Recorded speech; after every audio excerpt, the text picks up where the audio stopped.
બરોબર છે. અને આમાં બહુ કામ એટલા માટે નથી કહેતા કે આપણને એટલી બધી એવો અનર્થ કરતો નથી, માત્ર થોડી વાર મનને જરા વિક્ષિપ્ત કરીને જતો રહે.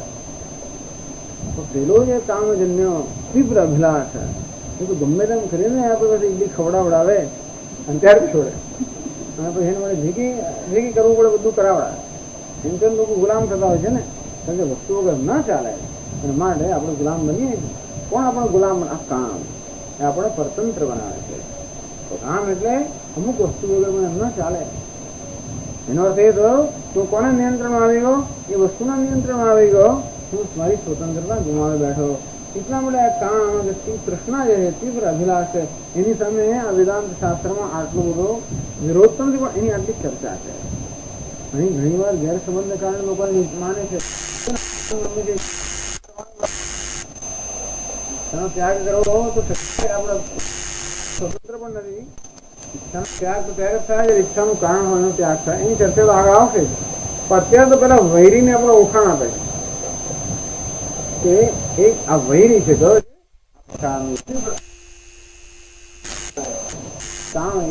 જે પ્રસિદ્ધ છે. પહેલા જ માણસ કેમ અત્યારે કામ ના થાય છે? તો પહેલો માણસ જન્મ એને થઈ હતી એટલા માટે. તો કામ જાય પ્રજા પહેલેથી આ માણસ જન્મ્યો ત્યારથી જગતની ઉત્પત્તિ થઈ. પહેલા મનુષ્યની જયારે ઉત્પત્તિ થઈ એની પહેલી કઈ જાય દરેક માં અત્યારે ઈચ્છાઓ સ્વાભાવિક જ છે ને. આજે તમને અત્યારની ઈચ્છાઓ સમજાવે. છંદોપનિષદ અંદર પણ સમજાવે કે પહેલી વાર ઈચ્છા થઈ માટે કરે ઉપનિષદ કેમ પહેલી વાર ઈચ્છા થઈ મારે અત્યારે મનુષ્યના ઈચ્છા પહેલી વાર છે. પહેલી વાર જયારે ખાધું અને અપાણ વાયુ કે આરોપ માટે અત્યારે આપણે ખાતા હોઈએ. પહેલી વાર જે પ્રકારનું વર્તન ઈચ્છા થઈ ના આધારે પહેલી વાર ઈચ્છા થઈ. દરેક મોક્ષમાં પુરુષની અંદર આ પ્રકારની ઈચ્છા થવાની. અને પછી જાયા કે વિક્રમ કે ચાલે છે તમને ઈચ્છા ક્યાં જવાના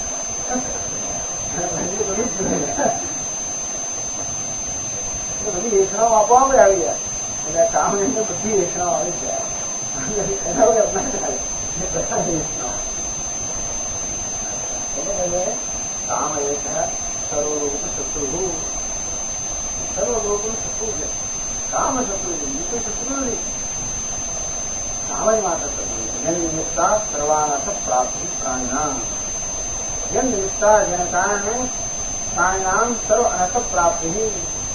પ્રાણી માત્રને સર્વ અનર્થ અનર્થને બધા પ્રકારના સુખ, અનેક પ્રકારના અનર્થને, દુઃખને, વિષાદની, શોકની, સંઘર્ષની પ્રાપ્તિ જાણે થાય છે એ આ કામ છે. કામ એ છે ક્રોધ એ છે. આ જે કામ છે એ જ આ ક્રોધ છે. કામનો ભાઈ ક્રોધ નહીં, કામ જ ક્રોધ છે. કામ જ બીજા વેશમાં ક્રોધ રૂપે આવતો હોય છે. જે વૃત્તિ વિશેષ અત્યારે કામનું રૂપ ધારણ કરીને આપણી સમક્ષ આવે છે એ જ વૃત્તિ વિશેષ અમુક સંજોગોમાં ક્રોધના રૂપે આવતો હોય છે. ક્યારે? પ્રતિહત કે નથી ક્રોધત્વેન પરિણમતે. કે નથી પ્રતિહત અર્થાત એને કોઈક રીતે રૂંધવામાં આવે, કોઈ રીતે એનો અવરોધ જ્યારે થાય, અર્થાત એ કામની પૂર્તિમાં જે અવરોધ થાય, કોઈક રીતે એ કામ એટલે કે તીવ્ર વિલાસ છે ત્યાં જયારે પૂરો ન થાય ક્રોધત્વેન પરિણમતે. અચૂક એ ક્રોધમાં જ પરિણામે. જે કામ છે ત્યાં ક્રોધ હોવાનો. આપણે જ્યાં ક્રોધ છે ત્યાં તો કામ હોવાનું. કામ છે ત્યાં કદાચ ક્રોધ ન હોય તો જ્યાં ક્રોધ છે ત્યાં તો કામ હોવાનું. એટલે હંમેશમાં એક પ્રશ્ન દરેક સત્સંગમાં સ્વામી આ ક્રોધ કેમ કાબુ મેળવવો? ક્રોધ પર કાબુ મેળવી શકાય નહીં. કારણ ક્રોધ તો કાર્ય ત્યારે જ નાશ થાય જ્યારે કારણનો નાશ થાય. આપણો મૂળ નાશ થયો તો જ વૃક્ષનો ઉછેર થાય. અને તે રીતે આનું મૂળ કયું છે તો કે કામ. એટલે ક્રોધ જન્મે દરેક ક્રોધની પાછળ કોઈ પ્રકારની કામના એટલે કે તીવ્ર આગ્રહ રહેલો હોય અને તો જ ક્રોધ જન્મે. સમજ આગ્રહ જેટલા તીવ્ર એટલે ક્રોધની માત્રા પણ તીવ્ર. એટલે ક્રોધો મુક્ત થવું હોય તો બધા ક્રોધ છોડીને શું છોડવાની? આગ્રહ છોડવા. આગ્રહ એટલે આ સંબંધતા બરોબર જોરથી પકડી રાખે. આગ્રહ ગ્રહ એટલે બરોબર પકડી રાખી. આપણે એમ કે આપણે પકડી પણ ગ્રહનો હતો કે એને આપણને પકડાય છે. આ ગ્રહ છે કે આગળ જયારે પૂરો ન થાય ત્યાંનો જન્મ છે ક્રોધ. એ ક્રોધ આવીને જતો રહે ત્યારે પછી પ્રશ્ન કર્યો કેમ ક્રોધ આવે તો જરૂર જણાશે એની પાસે કોઈ પ્રકારનો આગ્રહ રહેલો છે એ આગ્રહ પૂરો ન કર્યો, આગ્રહનો વિરોધ કર્યો, આગ્રહ પૂરો ન કર્યો તો ક્રોધ નહીં.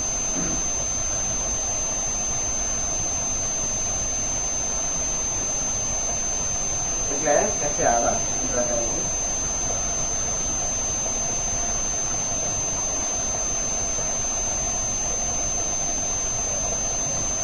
अतः क्रोधोऽपि एषः एव क्रोध પણ આ જ છે કે તારા કામ હતો એ જ ક્રોધ નહીં આવે તો પછી આનો કેવી નાશ કરવો, આનો ઓળખો કેવો છે અથવા આ કામ અને ક્રોધ પર કેમ વિજય પ્રાપ્ત કરવો, એમાંથી મુક્ત થવું તો ભગવાન એનું કારણ બતાવે છે. આગળ જાય રજો ગુણ સમુદ્ભવ રજસ્ચ સદ્ગુણશ્ચ રજો ગુણ સમુદ્ભવ યસ્ય કામઃ રજો ગુણ સમુદ્ભવ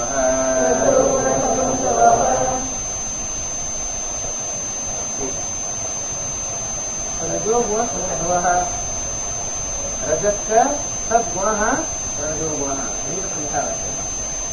રજ પણ છે, રજસ છે અને ગુણ પણ છે ને રજો ગુણ કહેવાય. સત્વગુણ, રજોગુણ અને તમોગુણ. અને મુખ્યત્વે જે કામની આપણે વાત કરીએ જે કામ કહો છે તે રજોગુણમાં જ જન્મે, સત્વગુણમાં પણ કામ જન્મે છે. આમ તો કહ્યું છે કે સત્વ રજસ તમો ગુણ સત્વ રજસ તમયથી गुणा प्रकृति संभव निबद्धन्ति महाभावो देहे देहीन बुद्धयम. આમ સત્વ રજસ અને તમસ એ ત્રણેય આપણો કામના જન્માવે.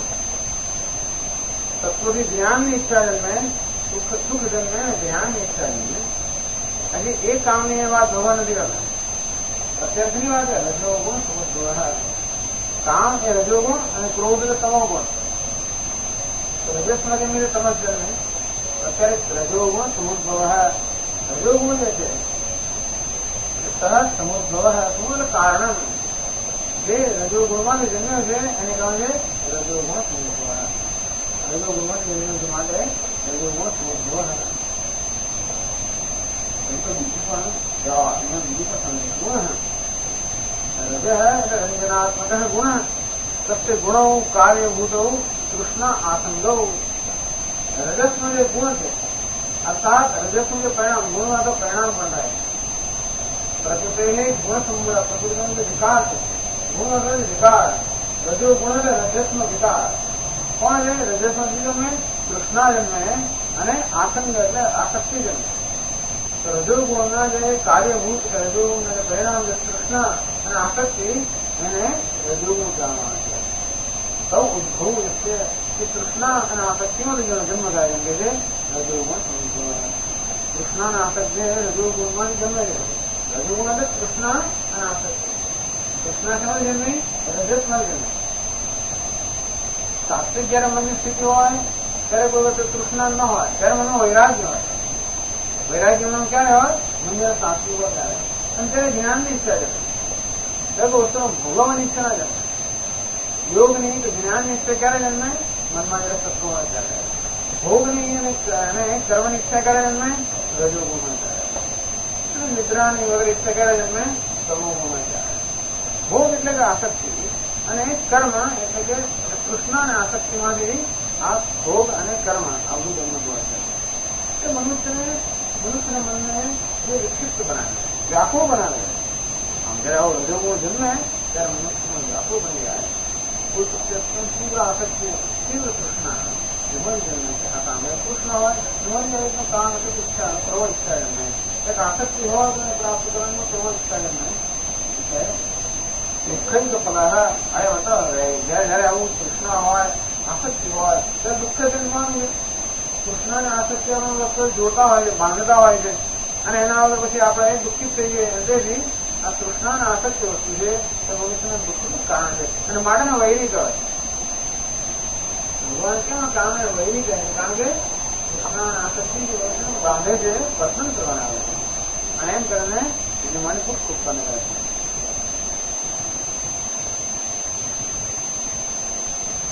આમ એક વાર કહ્યું કે રજોગુણ છે એ આ કામનું કારણ છે, અથવા બીજું પણ સમજાવે છે રજોગુણ છે એ કામનું કાર્ય પણ છે. શું બતાવે છે આગળ? રજોગુણ કામોથી પ્રવર્તયન પુરુષમ પ્રવર્તયતે અહંકારિતઃ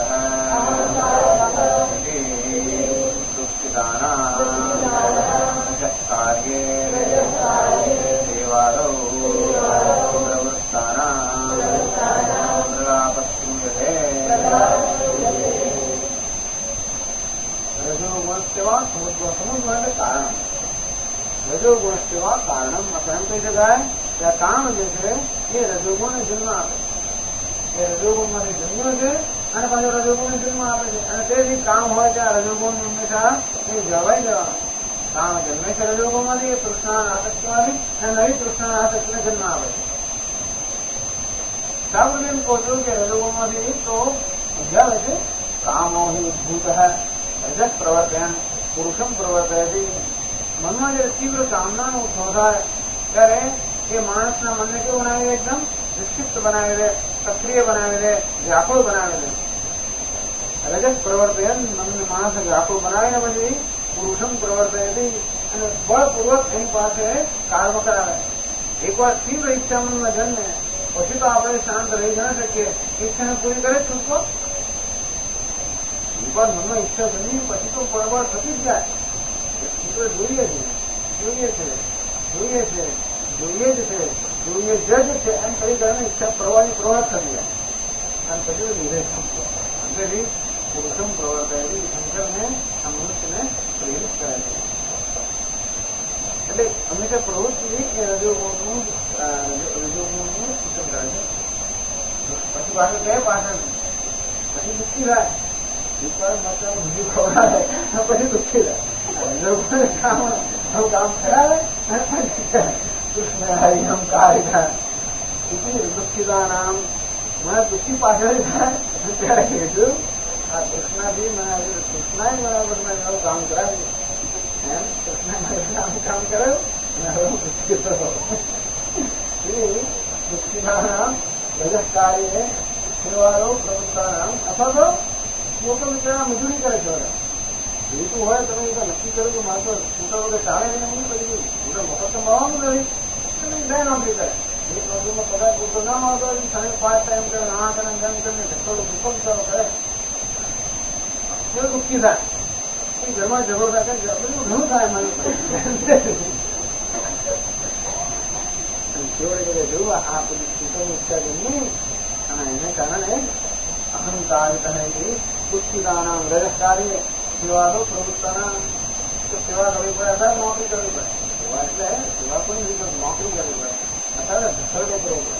એને કારણે એ માણસનું આવું થતું હોય, પરિશ્રમ થતો હોય, શારીરિક માનસિક તો જેવું કરાર પ્રલાપ આપણે શું એટલે કરાર કરેલો બધું આ ના થયું તો આવું ના કરવું પડે.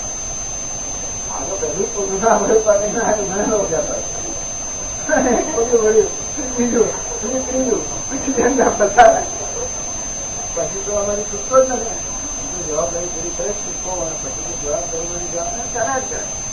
મારે કોઈ દિવસ બચાવવા ગયા એને મળી જાય કૃષ્ણ એમ કાર્ય દુઃખીના નામ કાર્ય સેવા પ્રોગ્રામ કરે. વિરોધ કાર્ય છે એમાં પ્રવૃત્ત થયેલા માણસો પોતે જ કહેતા હોય છે વિરોધ આ રીતે કૃષ્ણ તીવ્ર ઈચ્છા જન્મી એનું કારણે પ્રલાપન શું હવે એટલે એમને હું પણ સંભાળે એમને ખબર કેવી પડે પણ કઈ ગયા શંકરાચાર્ય આવી ખબર ક્યાંની પડતી પ્રલાપન શું હશે. એટલે લોકો એને પ્રલાપ કરતા હોય તેને જાણે સંસારની એમને કેટલી એવું એકદમ સ્પષ્ટ ખબર છે. કારણ કે એમણે ઘણું બધું સાંભળ્યું હશે. એમને તેથી આપણે અનુભવ પણ કહે છે કે માણસો દુઃખ અનંત થાય છે. એ બધું કામમાંથી જન્મેલો છે અને કામમાંથી રજોગુણ જન્મે છે, રજોગુણમાંથી કામ જન્મે છે. અને કામના આવે એટલે રજોગુણ તો હંમેશા તો હંમેશા રહેવાનો છે.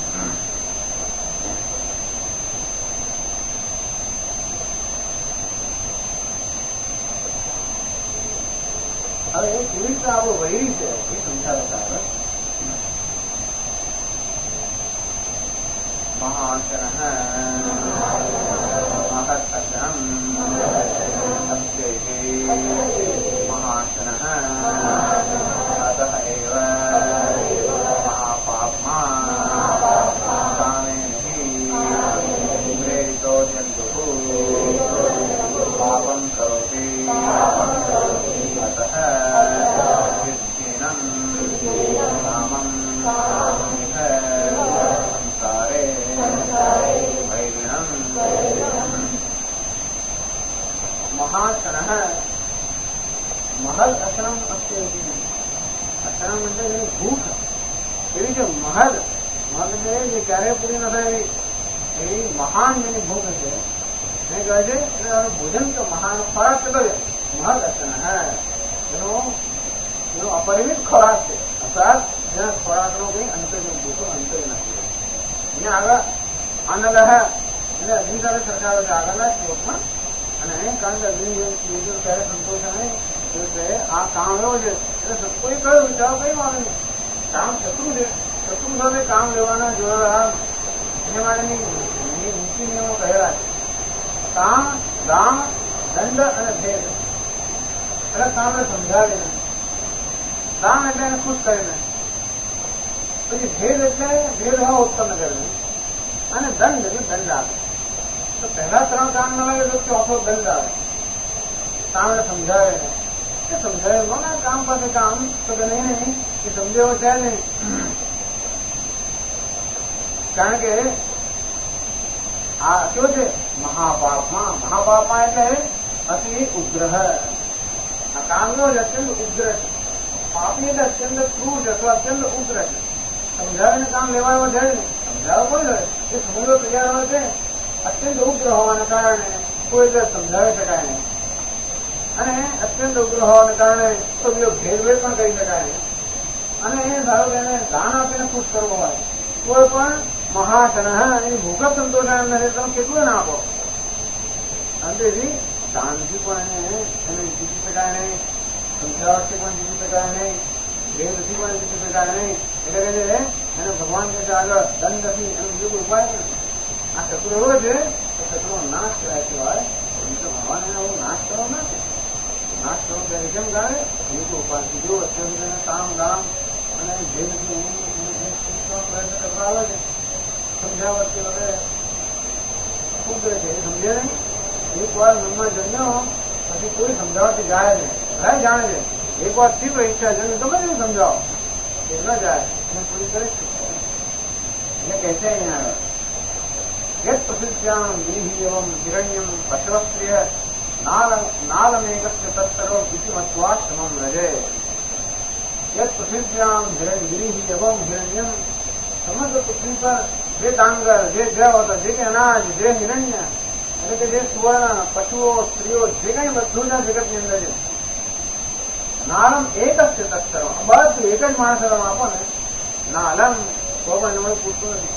જો મહાભારતમાં શ્લોક છે આખા જગતમાં જેટલું સુવર્ણ જે કઈ છે બધું માણસને આપો એક માણસને આપણે સંતુષ્ટ ન કરી શકે જ્ઞાન એથી મતવા તમામ મળે અવજાને શાંત રહીને કહીએ કામના સમજી લઈએ એનું શ્રેષ્ઠ એનું કોઈ ના કરાય. ગમે તેટલું તમે ના આપો ઘરમાં સંતોષ થવાનો નથી. એટલે દાન એટલે જે થવાય સમજાવવાનું કામ નહીં થવાનું. અતએવ મહાપાપમાં કામે નહીં પ્રેરિતો જંતુ પાપ મહાપાપમાં તો અતિ પ્રેમ કર્યો. મહાપાપમાં એટલે મહાપાપ કરવાનો મહાપાપી છે. અંદર મહાપાપી રહેલો હોવાને કારણે માણસ મહાપાપ કરતો હોય છે. કામે નહીં પ્રેરિતો જંતુ પાપ માણસ પાપ ક્યારે કરે ત્યારે પોતાના મંદિરનો ભોગ આપે ત્યારે ધર્મનું આચરણ કરે ત્યારે અસત્ય બોલે ત્યારે કોઈનો પર હુમલો કરે ત્યારે હિંસા કરવું ક્યારે મળે. મનની અંદર કોઈ તીવ્ર કામ કે ક્રોધથી મનુષ્ય કોઈને હિંસા કરતા હોય અને કામથી પ્રેરાઈને અસત્ય વગેરેનું આચરણ કરતા હોય. તેથી મનુષ્ય જે બી પાપ કર્મ કરતો હોય એ બધા પાપ કર્મ મૂળ કારણ કરું આ કામ અને ક્રોધ બીજું કારણ એ બીજું કારણ જ નથી. એટલે એને કહ્યું મહાપાપમાં મહાપાપી છે. અતઃ વૈધમ આ કામ જે છે સંસારની અંદર પોતાનો વૈરી હોય એક છે ભગવાનની દુર્યોધનને નાશ કરવાનું કહેતા નથી ગીતામાં. ભગવાન અર્જુનને યુદ્ધમાં પ્રયુક્ત કરે છે, નિયુક્ત કરતા હોય, પ્રેરણા આપતા કયા યુદ્ધમાં કયા વૈરનો નાશ કરવાનો કહે છે? આ કામ જે વૈર છે એ નાશ કરવાનો, એનો નાશ ના કરવું અને બીજા બધા વૈરનો નાશ કરો તો તારો કોઈ વાળવાનો નથી. આ એક નાશ કરશે, બીજો નાશ કરે એમ ના કરતો પણ વાંધો નથી. એના માટે જે વૈરનો નાશ કરવાનો ભગવાન કહે છે ત્યાં છે બુદ્ધિ નથી વૈરમ આ તારો વૈર છે.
ओम नारायणः परो व्यक्तात्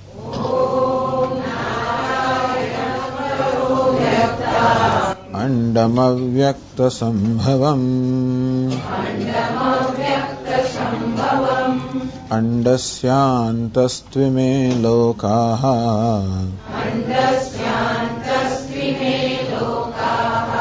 सप्तद्वीपा च मेदिनी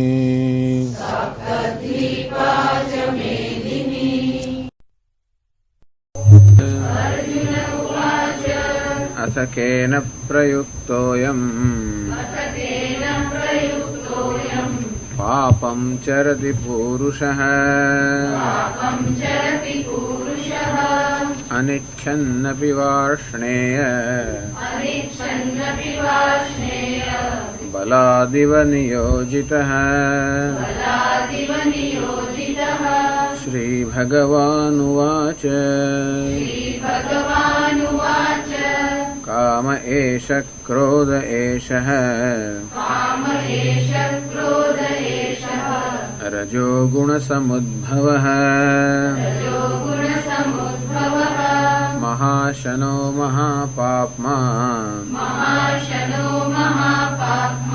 विद्येनमिह वैरिणम्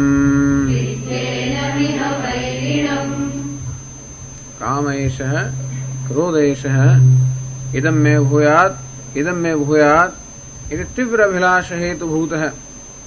तीव्र अभिलाष જે વસ્તુ ચિત્તને અત્યંત અસ્થિર બનાવી દે એવું જે તીવ્ર અભિલાષ આ મને મળ્યો આ મને મળે આ પ્રકારનો છે એનું નામ છે કામ. અને એ જ વસ્તુ અભિજ્વલનાત્મા બી અને એ જ કામ એટલે કે તીવ્ર અભિલાષ જયારે કોઈ રીતે અવરોધ થાય અર્થાત એ પૂર્ણ કરવામાં કોઈનો અવરોધ જયારે આવે એ પૂરો ન થાય ત્યારે એ જ અભિલાષા અભિજ્વલન એ જ્વલનાત્મક વૃત્તિમાં પરિણમતી હોય છે. એટલે પ્રારંભમાં જે તીવ્ર અભિલાષ રૂપમાં હોય છે એ જ વસ્તુ પછી કોઈ અવરોધ આવતા જ્વલનાત્મક વૃત્તિમાં ફેરવાઈ જાય એનું નામ છે ક્રોધ. અર્થાત જે એક સંજોગોમાં કામ હતો એ બીજા સંજોગોમાં ક્રોધ રૂપે પરિણમે છે. અને આને માટે ઉપનિષદમાં બૃહદારણ્યક ઉપનિષદની અંદર આ વસ્તુનું વર્ણન આવ્યું છે. આત્મા એવ ઇદમગ્ર આસીત. ઉપનિષદમાં કહે છે આત્મા અર્થાત આ જીવ જ પ્રારંભમાં હતો. શું કામ જાય મેં સ્યાદ પ્રજાએ અને પછી ઈચ્છા થઈ કે બસ હવે મને પત્ની હોય તેથી હું પ્રજનન કરું પુત્ર થાય. વિત્તમ મે સ્યાદ અથ કર્મ કુર્મીય, તમારે ધન મળે જેથી હું કર્મ કરું, આ પ્રકારની ઈચ્છાઓ જન્મી એમ કહીને શ્રુતિ ત્યાં શું બતાવવા માંગે છે તો એનું વર્ણન સુરેશ્વરાચાર્ય એક એમના વાર્તિકમાં બહુ સરસ કરે છે. આખી પ્રક્રિયા બતાવે છે કે કેવી રીતે આ કામ ઉત્પન્ન થતો હોય છે મનુષ્યની અંદર. કારણ કે અર્જુન પૂછે છે કે અનિચ્છન્ન વિવાર્ષણેય બલાદિવ નિયોજિત, એવી કઈ વસ્તુ છે જે મનુષ્યની ઈચ્છા વિરુદ્ધ બળપૂર્વક એને પાપ કર્મમાં નિયુક્ત કરે છે, પ્રવૃત્ત કરે છે, એવું શું છે? એટલે કે છે પ્રવૃત્તૌ ચ નિવૃત્તૌ ચ યથોક્તસ્યાધિકારિણઃ સ્વાતંત્ર્યતે સંસાર શ્રુતો કસ્માત પ્રવર્તતે. જે મનુષ્ય પોતે સ્વતંત્ર હોય પ્રવૃત્તિમાં અને નિવૃત્તિમાં, અર્થાત શું કરવું અને શું ન કરવું એ વિષયમાં મનુષ્યની જે સ્વતંત્રતા હોત તો શા માટે મનુષ્ય સંસાર માર્ગની અંદર શા માટે એ સંસાર માર્ગનો આશ્રય લે? શા માટે એવું કરે? કસ્માત પ્રવર્તતે, શા માટે પ્રવર્તન થવું જોઈએ સંસારમાં? એટલું જ નહીં, ન તો નિશેષ વિધ્વસ્ત સંસારાનર્થવર્તમની નિવૃત્તિ લક્ષણે વાચ્યમ કેનાયમ પ્રેરિતે વશ. અને નિવૃત્તિ લક્ષણ માર્ગ છે જેમાં સર્વ દુઃખમાંથી મનુષ્ય મુક્ત થઈ જાય છે, એવો મોક્ષનો જે માર્ગ છે કે જે શ્રેયો માર્ગ છે, શા માટે મનુષ્યમાં નહીં પ્રેરાતો હોય? જે પ્રેયો માર્ગ છે, વિષય સુખનો માર્ગ છે, જે સર્વ અનર્થ ઉત્પન્ન કરવાનો છે, એવો માર્ગમાં જાણી જોઈને કેમ મનુષ્ય પ્રેરાતો હશે? અને એનાથી વિરુદ્ધ નિવૃત્તિ માર્ગ છે જે સર્વ રીતે સુખ ઉત્પન્ન કરે છે, અંતમાં એમાંથી કેમ મનુષ્ય પરવશતાથી પણ કેમ મનુષ્ય એનાથી નિવૃત્ત થતો હશે, એનાથી વિમુખ કેમ થતો હશે? અનર્થ પરિપાકત્વમ અપી જાનન પ્રવર્તતે, જાણે છે કે આમાંથી અનર્થ થવાનો છે, આ માર્ગ ગ્રહણ કરવાથી અનર્થ થવાનો છે, આ ભોગ કરવાથી રોગ થવાનો છે, આ ધન પ્રાપ્ત કરવાથી એનો સંચય કરવા માટેનો ભય જન્મવાનો છે. આમ દરેકમાં કઈ ને કઈ ભય રહેલો છે જાણવા છતાં પણ અનર્થ પરિપાકત્વમ વિષયેન્દ્રિય સંયોગાત યત તદર્થે અમૃતોપમમ પરિણામે વિષમિવ. વિષયને ઇન્દ્રિયોના સંયોગથી પ્રારંભમાં જે અમૃત સમાન હોય પરિણામે વિષમાં પરિણમે એવું આ સુખ છે. એટલે એને અનર્થ પરિપાકત્વમ કહે છે કે અનર્થમાં જેનો પરિપાક અર્થાત જે અનર્થમાં પરિણમે એવી જાતનું આ છે માર્ગ. જાનન પ્રવર્તતે, શા માટે જાણી જોઈને એમાં પ્રવૃત્ત થતો હશે? પારતંત્યાદ મૃતે દૃષ્ટા પ્રવૃત્તિ નેદૃષી ક્વચિત.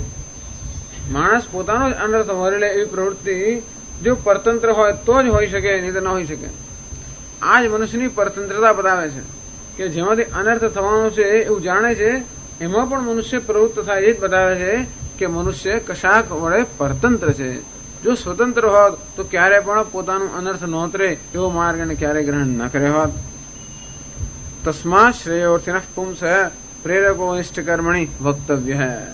અંતેથી જે મનુષ્ય શ્રેય ઈચ્છે છે એને અનર્થ માર્ગમાં પ્રવૃત્ત કરનાર કોણ છે એ વક્તવ્ય એ કહેવું જોઈએ. આ દરેકના જીવનનો પ્રશ્ન છે. શા માટે ઉપનિષદમાં ગીતામાં આ પ્રશ્નની ચર્ચા કેમ કરવામાં આવે છે?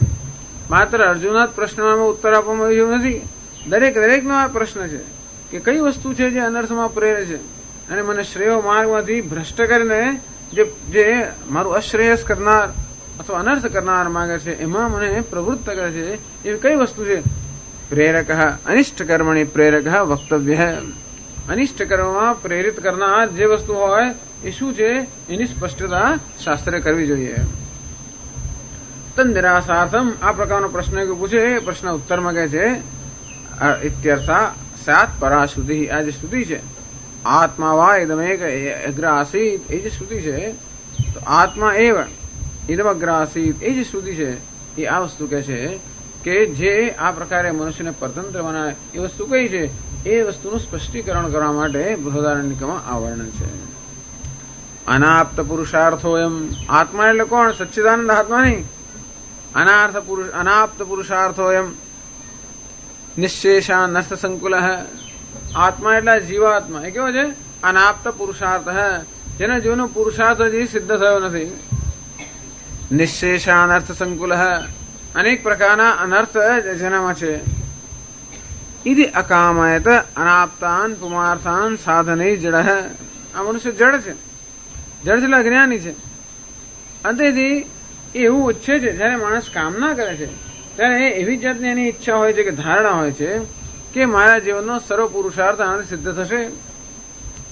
એટલે તે વખતે જ્ઞાન નથી હોતું અને તેથી અકામાયત અનાપ્તાન પુમાર્થાન સાધનૈ, આ બધા લૌકિક સાધનોથી જે અત્યારથી પ્રાપ્ત નથી થયા એવા બધા પુરુષાર્થને સિદ્ધ કરવા માટે આ અવિવેકી મનુષ્ય ઈચ્છે છે.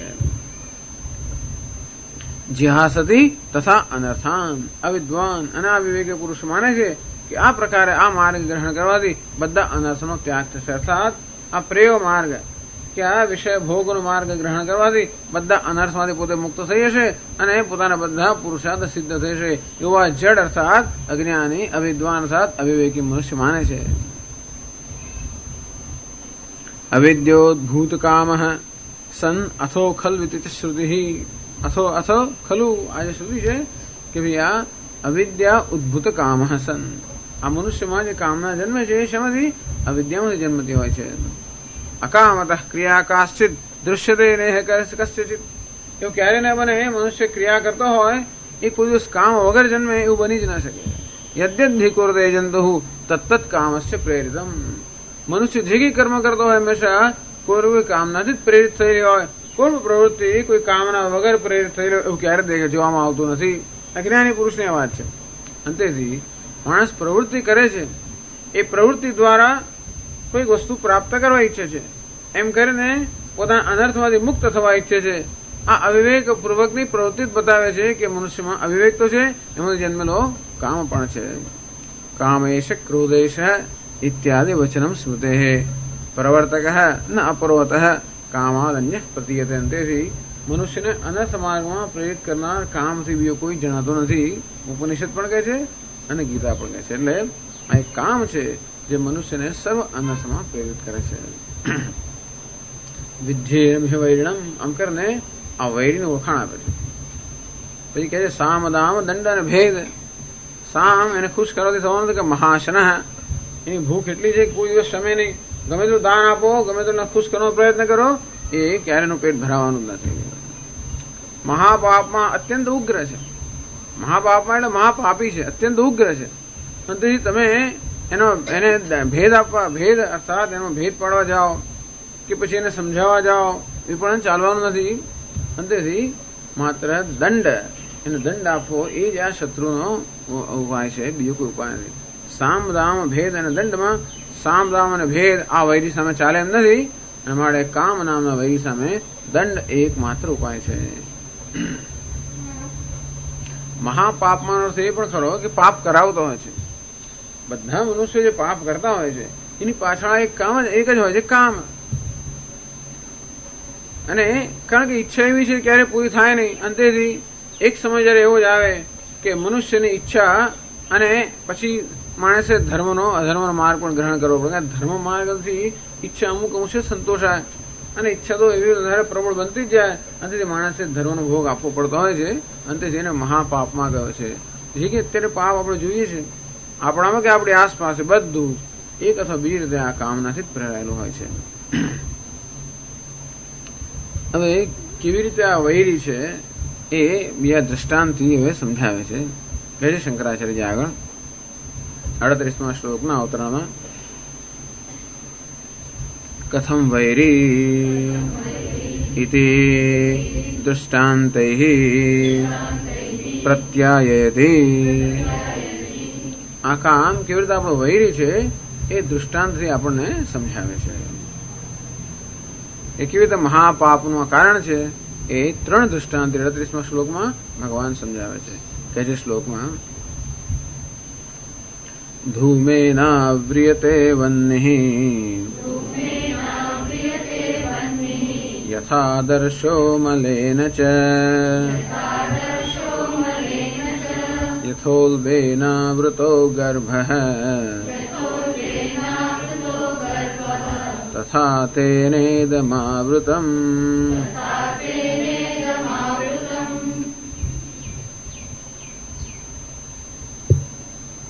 બહુ સરળ છે. ધૂમેન આવ્રિયતે વહ્નિઃ, જેવી રીતે અગ્નિ ધુમાડાથી ઢંકાઈ ગયો હોય. યથા આદર્શ મલેન આવ્રિયતે, અથવા જેવી રીતે અરીસો મળથી ઢંકાઈ ગયો હોય. યથા ઉલ્બેન આવૃત ગર્ભ અથવા ગર્ભ જેવી રીતે ઉલ્બથી આવૃત થઈ ગયો હોય તથા એ જ રીતે તેન ઇદમ આવૃતમ આ એટલે કે અજ્ઞાન આ કામ વડે એ જ રીતે આવૃત થયેલું હોય છે. જેવી રીતે આ 3 દ્રષ્ટાંતો છે. 3 દ્રષ્ટાંત કેમ આપ્યા તો કે સરળતાથી આપણે સમજી શકીએ એ માટે. એ જ શંકરાચાર્ય સમજાવે ભાષ્યમાં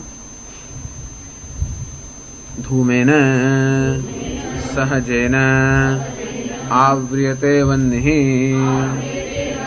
પ્રકાશાત્મક અપ્રકાશાત્મકેન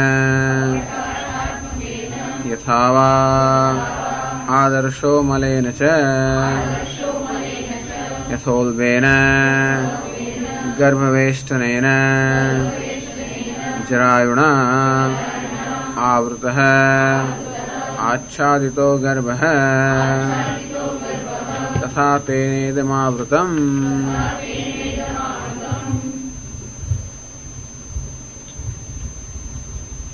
ધૂમેન ધુમાડા વડે સહજેન ધુમાડો અગ્નિમાંથી જ જન્મેલો છે. સહજ અગ્નિના સહજાય તેથી સહજ આ ધુમાડો છે અગ્નિ સાથે જ જન્મેલો છે અને તેથી અગ્નિમાંથી જ જન્મેલો છે એવા ધુમાડા વડે આવૃતે વહ્નિ કેવી રીતે અગ્નિ પોતાનામાંથી જન્મેલા ધુમાડા વડે છવાઈ જતો હોય છે. એને કારણે અગ્નિ આપણે દેખાય નહીં. ખૂબ ધુમાડો હોય તો અગ્નિ દેખાય નહીં. અલબત્ત અગ્નિ જે પોતાનું કાર્ય છે દાહાદ લક્ષણમ સ્વકાર્યમ કરોતી ધુમાડાથી છવાઈ ગયેલો તો પણ અગ્નિનું કાર્ય શું છે તો કે બાળવું. આમ ધુમાડાથી છવાયેલો હોય છતાં પણ અગ્નિ પોતાનું કાર્ય કરતો હોય છે બાળવાનું. અને તેથી આ ધુમાડો અગ્નિને સર્વ રીતે આવૃત કરવા શક્તિમાન નથી.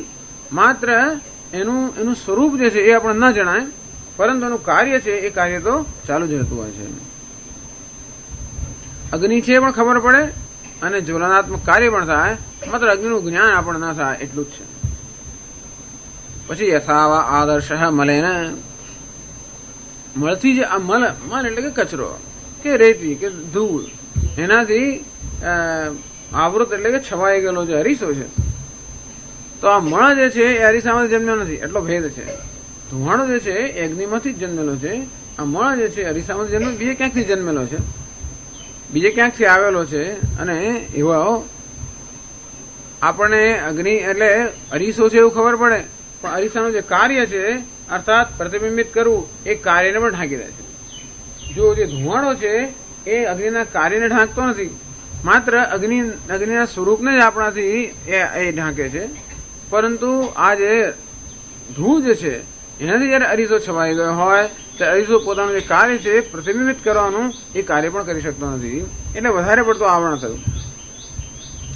અને ત્રીજું ગર્ભ જેવી રીતે ઉલ્બથી ઢંકાયેલો હોય અંત તો કઈ ખબર ના પડે અર્થાત એનું હાથ પાંચ પ્રસારણ કરવાનું કાર્ય પણ ના કરે છે ગર્ભ અને જોડે જોડે એ છે કે નહીં એ પણ ખબર ના પડે. આમ એનું અસ્તિત્વ પણ ઢંકાઈ જાય કાર્ય પણ ઢંકાઈ જાય. તો એકમાં ઉલ્બમાં અસ્તિત્વ અને કાર્ય બધું ઢંકાઈ જાય. અરીસામાં માત્ર અસ્તિત્વ તો હોય કાર્ય ઢંકાઈ જાય. અને જે ધુમાડાથી છવાયેલો અગ્નિ છે એની અંદર અસ્તિત્વ પણ ઢંકાતું નથી કાર્ય પણ ઢંકાતું નથી માત્ર એનું જ્ઞાન નથી હોતું.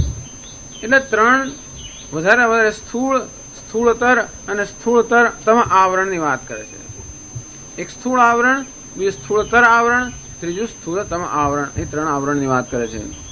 એમ કહે છે કે આ કામ ક્યારે અભિવ્યક્ત થાય જ્યારે મનુષ્યનું મન હોય ત્યારે. જ્યાં સુધી જન્મ ન થયો હોય ત્યાં સુધી આ કામના હોતી નથી. જન્મ થયો આ દેહની અંદર આ અંતઃકરણ જે છે એ બરોબર અવિચ્છિન્ન મર્યાદિત થઈ ગયો ત્યારે પછી કામના જાગૃત થાય. પછી જયારે વિષયોનો વિચાર કરવામાં આવે ત્યારે કામના છે એ વધારે તીવ્ર થાય અને એ જ વિષયોના અંદર પછી વિષયોનો જયારે ભોગ કરવામાં આવે ત્યારે કામના છે વધારે અત્યંત તીવ્ર થાય. એટલે માત્ર અંતઃકરણમાં જયારે દેખાડે ત્યારે સ્થૂળ હોય પરંતુ એની દેખાડતા પછી વિષયનો વિચાર કરવામાં આવે. ધ્યાયતો વિષયાન પુંસઃ ચલો એક વિચાર મનમાં જાગૃત થવાનો વાંધો નથી પછી એનો જ વિચાર વારંવાર જયારે કરવામાં આવે અને ત્યારે વિષયનું જયારે ચિંતન થાય એ કામ છે એ વધારે તીવ્ર બને સ્થૂળતર બને અને પછી જયારે વિષયનો ભોગ કરવામાં આવે ત્યારે અત્યંત સ્થૂળ બને. અને એટલે આ સ્થૂલતર અને સ્થૂળતમ આ ત્રણ દ્રષ્ટાંતો છે. તો સાત્વિક, રાજસ અને તામસ. સાત્વિક અર્થાત સત્વ પણ એક આવરણ તો છે, જેવી રીતે ધુવાડો યજ્ઞનું આવરણ છે, પણ જે પંખો નાખીને ધુવાડો નષ્ટ જતો રહે તે જ રીતે ઉપદેશથી આ જે સાત્વિક આવરણ છે એ દૂર થઈ જાય. સત્વમાં પણ આવરણ તો છે, અંતેથી સ્વરૂપનું જ્ઞાન નથી આવતું, પરંતુ ત્યારે અવરોધ અત્યંત સૂક્ષ્મ હોય છે. અંતેથી માત્ર શાસ્ત્રના આચાર્યનો ઉપદેશથી એ અવરોધ છે, સૂક્ષ્મ આવરણ કે સત્વગુણનું આવરણ છે એ નષ્ટ થઈ જાય. રજોગુણનું આવરણ હોય તો માત્ર ઉપદેશથી નષ્ટ ના થાય. એ મારી સામે તો ઘસવો પડે. માત્ર આમ પંખો નાખીએ તો પેલો કાદવ કે કિચડ જતો ના રહે, એને બરોબર ઘસીને સાફ કરવો પડે. અને તે જ રીતે જ્યાં રજોગુણનું સ્થૂળતર આવરણ જયારે હોય ત્યારે ઉપદેશથી કામ ના લાગે. એ રાગ દ્વેષ જે છે એ મળ જે છે, મળ એટલે રાગ અને દ્વેષ. આ મળ, વિક્ષેપ અને રાગ અને અજ્ઞાન આ ત્રણ આવરણ છે. જો રાગ દ્વેષ જયારે ન હોય ત્યારે માત્ર અજ્ઞાન જ હોય તો એ જ્ઞાનના ઉપદેશ દૂર થાય.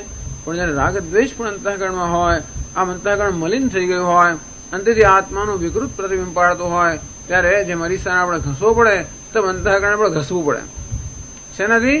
યોગથી, કર્મયોગથી. અને ત્યારે અંતઃકરણ શુદ્ધ બને, પછી ઉપદેશથી એ આવરણ દૂર થાય. એટલે બીજું જે દ્રષ્ટાંત છે એ દ્રષ્ટાંત છે રજોગુણનું, એટલે કે રજસનું. ત્રીજું દ્રષ્ટાંત છે તમસનું. તમો ગુણથી જયારે એવું બહુ અત્યંત સ્થૂળ જયારે કામ ના હોય ત્યારે તો કર્મયોગ પણ કામ નહીં લાગતો. કર્મયોગ પણ ક્યારે શક્ય હોય? જયારે આપણો કે ઈશ્વરાર્પણની ભાવના જન્મી શકે, આપણો કંઈક સંકલ્પ બળ હોય, કંઈક ત્યાગ વિવેક કંઈ પણ હોય ત્યારે જ કર્મયોગ કામ લાગે.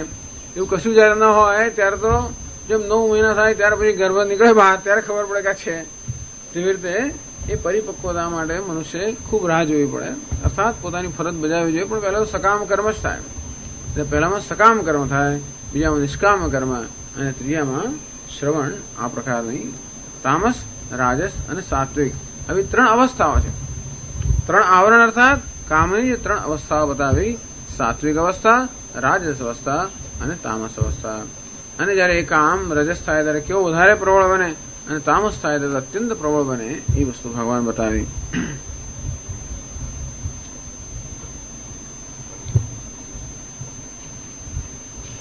તેને ઇદમ આવૃતમ. આ કામ વડે આ આવૃત થયું છે. શું વસ્તુ આવૃત થઈ છે એ પૂછે છે પ્રશ્ન આગળ શંકરાચાર્યજી. કિમ પુનઃ તદ ઇદમ શબ્દવાચ્યમ યત કામેન આવૃતમ ઇતિ ઉચ્યતે. તો આગળના શ્લોકમાં કહ્યું તથા તેને ઇદમ આવૃતમ. તથા તેન, તે રીતે એના વડે ઇદમ આવૃતમ, આ વસ્તુ આવૃત થઈ છે. એટલે આ એટલે શું બતાવ્યું નથી. એટલે કિમ પુનઃ તદ ઇદમ શબ્દવાચ્યમ. ઇદમ આવૃતમ, ઇદમ વડે કોનો નિર્દેશ કરવામાં આવે આગળના શ્લોકમાં? યત કામેન આવૃતમ ઇતિ ઉચ્યતે. કામ વડે જે વસ્તુ આવૃત થઈ છે એવું કયું છે જેનો આગળના શ્લોકમાં માત્ર નિર્દેશ કરવામાં આવ્યો પરંતુ સ્પષ્ટ ઉલ્લેખ ન કરવામાં આવ્યો? એવી કઈ વસ્તુ છે જે આ કામ વડે આવૃત થઈ જાય છે? એવો પ્રશ્ન થાય. ઇતિ, એવો જો પ્રશ્ન હોય તો ઉચ્ચતે. એ પ્રશ્ન ઉત્તર 39મા શ્લોકમાં ભગવાન પોતે જ આપે છે. આવૃતમ જ્ઞાનમેતેન જ્ઞાનિનો નિત્યવૈરિણા કામરૂપેણ કૌન્તેય દુષ્પૂરેણાનલેન ચ.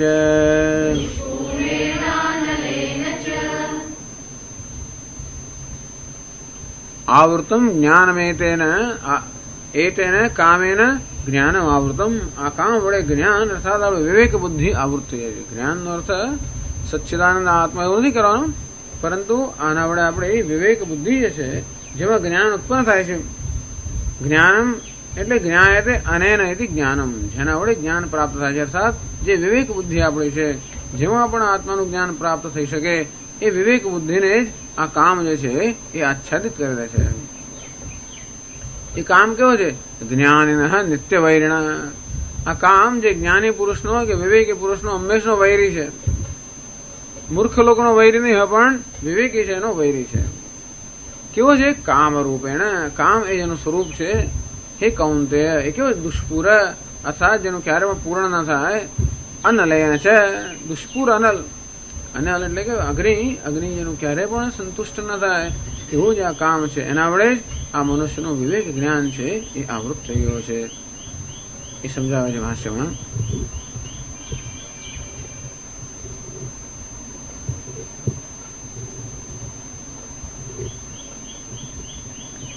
આવૃતમ એતેન જ્ઞાનમ જ્ઞાનિનો નિત્યવૈરિણા જ્ઞાનિ જાનાતિ અનેન અહમ અનર્થે પ્રયુક્તઃ પૂર્વમેવ ઇતિ દુઃખી ચ ભવતિ નિત્યમેવ અતઃ અસૌ જ્ઞાનિનો નિત્યવૈરી ન તુ મૂર્ખસ્ય.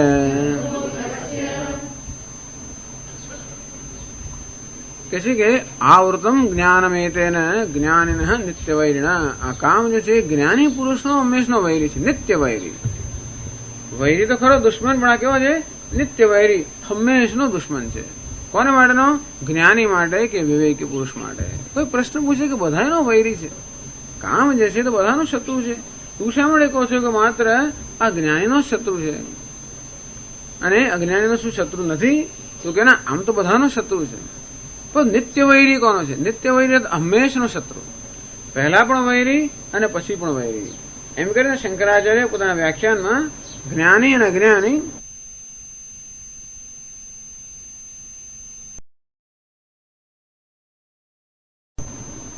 વિવેક પુરુષ જયારે પોતાના મનમાં કામના જન્મે ત્યારે જેનો વિવેક છે, જેનો સત્સંગ કર્યો હોય, જેને શાસ્ત્રનું શ્રવણ કર્યું હોય અને જે જાણતો હોય કે કામ જે ખરેખર આપણો વૈરી છે અને તેથી એને પ્રોત્સાહન ના આપવું જોઈએ, એને સમર્થન ના આપવું જોઈએ એવું જાણતા હોય, અને છતાં પણ પેલો કામ એટલો પ્રબળ હોય કે એની અનિચ્છાએ પણ એને કશાકમાં પ્રેરિત કરતો હોય, ત્યારે એ કામથી પ્રેરાઈને પણ કર્મ જયારે કરતો હોય ત્યારે પણ જાણતો કે અરે રે, આ તો મારો વૈરી છે, આ મારું દુઃખ કરવાનો છે.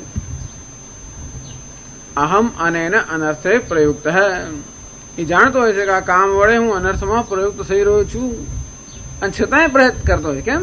અનિચ્છન્ન વિવાર્ષણેય, જ્યાં કામ પ્રબળ છે એની જ આ વાત છે. કામ જે પ્રબળ ન હોય ત્યાં તો વાંધો નથી, પણ જ્યાં કામના પ્રબળ હોય ત્યાં વિવેકી પુરુષને વધારે દમે અથવા વધારે રંજાડે, કારણ કે એને ખબર છે કે આ વસ્તુ મારા અનર્થનું કારણ છે. દુઃખી છે ભવતી નિત્યમેવ, એ નિત્ય દુઃખી બિચારો. કામના જન્મે ત્યારે પણ દુઃખી, જાણે છે કે આનાથી અનર્થ થવાનો છે. કામનાને જયારે પૂરી કરતો ત્યારે પણ દુઃખી, જાણે છે કે આનાથી અનર્થ થવાનો છે. અને કામ પૂરી કર્યા પછી તો દુઃખી થવાનો જ છે, થાય જ છે. એ તો બધાય દુઃખી થાય. આ મનમાં કામના જન્મે એને પૂરી કરીએ પછી તો બધાય દુઃખી થાય. પરંતુ વિવેકી પુરુષ છે એ તો પહેલા દુઃખી, પૂર્વમેવ. આમ કામના જન્મે અને એની પૂર્તિ કર્યા પહેલા જ વિવેકી પુરુષ દુઃખી થતો હોય છે, માટે એ નિત્ય દુઃખી છે. પેલો માણસ અનિત્ય દુઃખી છે, જે મૂર્ખ મનુષ્ય છે એ પાછળથી દુઃખી થાય. આ માણસો વિચારો જાણે છે એટલે પહેલેથી દુઃખી થાય. દુઃખી છે ભવતી નિત્યમેવ અતઃ સૌ જ્ઞાનીનો નિત્ય વૈરી નતું મૂર્ખ છે. વૈરી બધાનો છે, પણ જ્ઞાનીનો નિત્ય વૈરી છે, મૂર્ખનો છે નિત્ય વૈરી નથી, અનિત્ય વૈરી છે, એ બતાવે છે.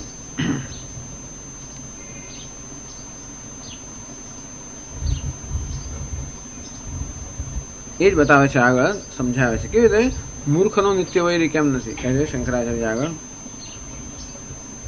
સહી કામમ તૃષ્ણા કાલે મિત્રમિવ પશ્યન તત્કાર્યે દુઃખે પ્રાપ્તે જાનાતિ તૃષ્ણયા અહમ દુઃખિત્વમ આપાદિતઃ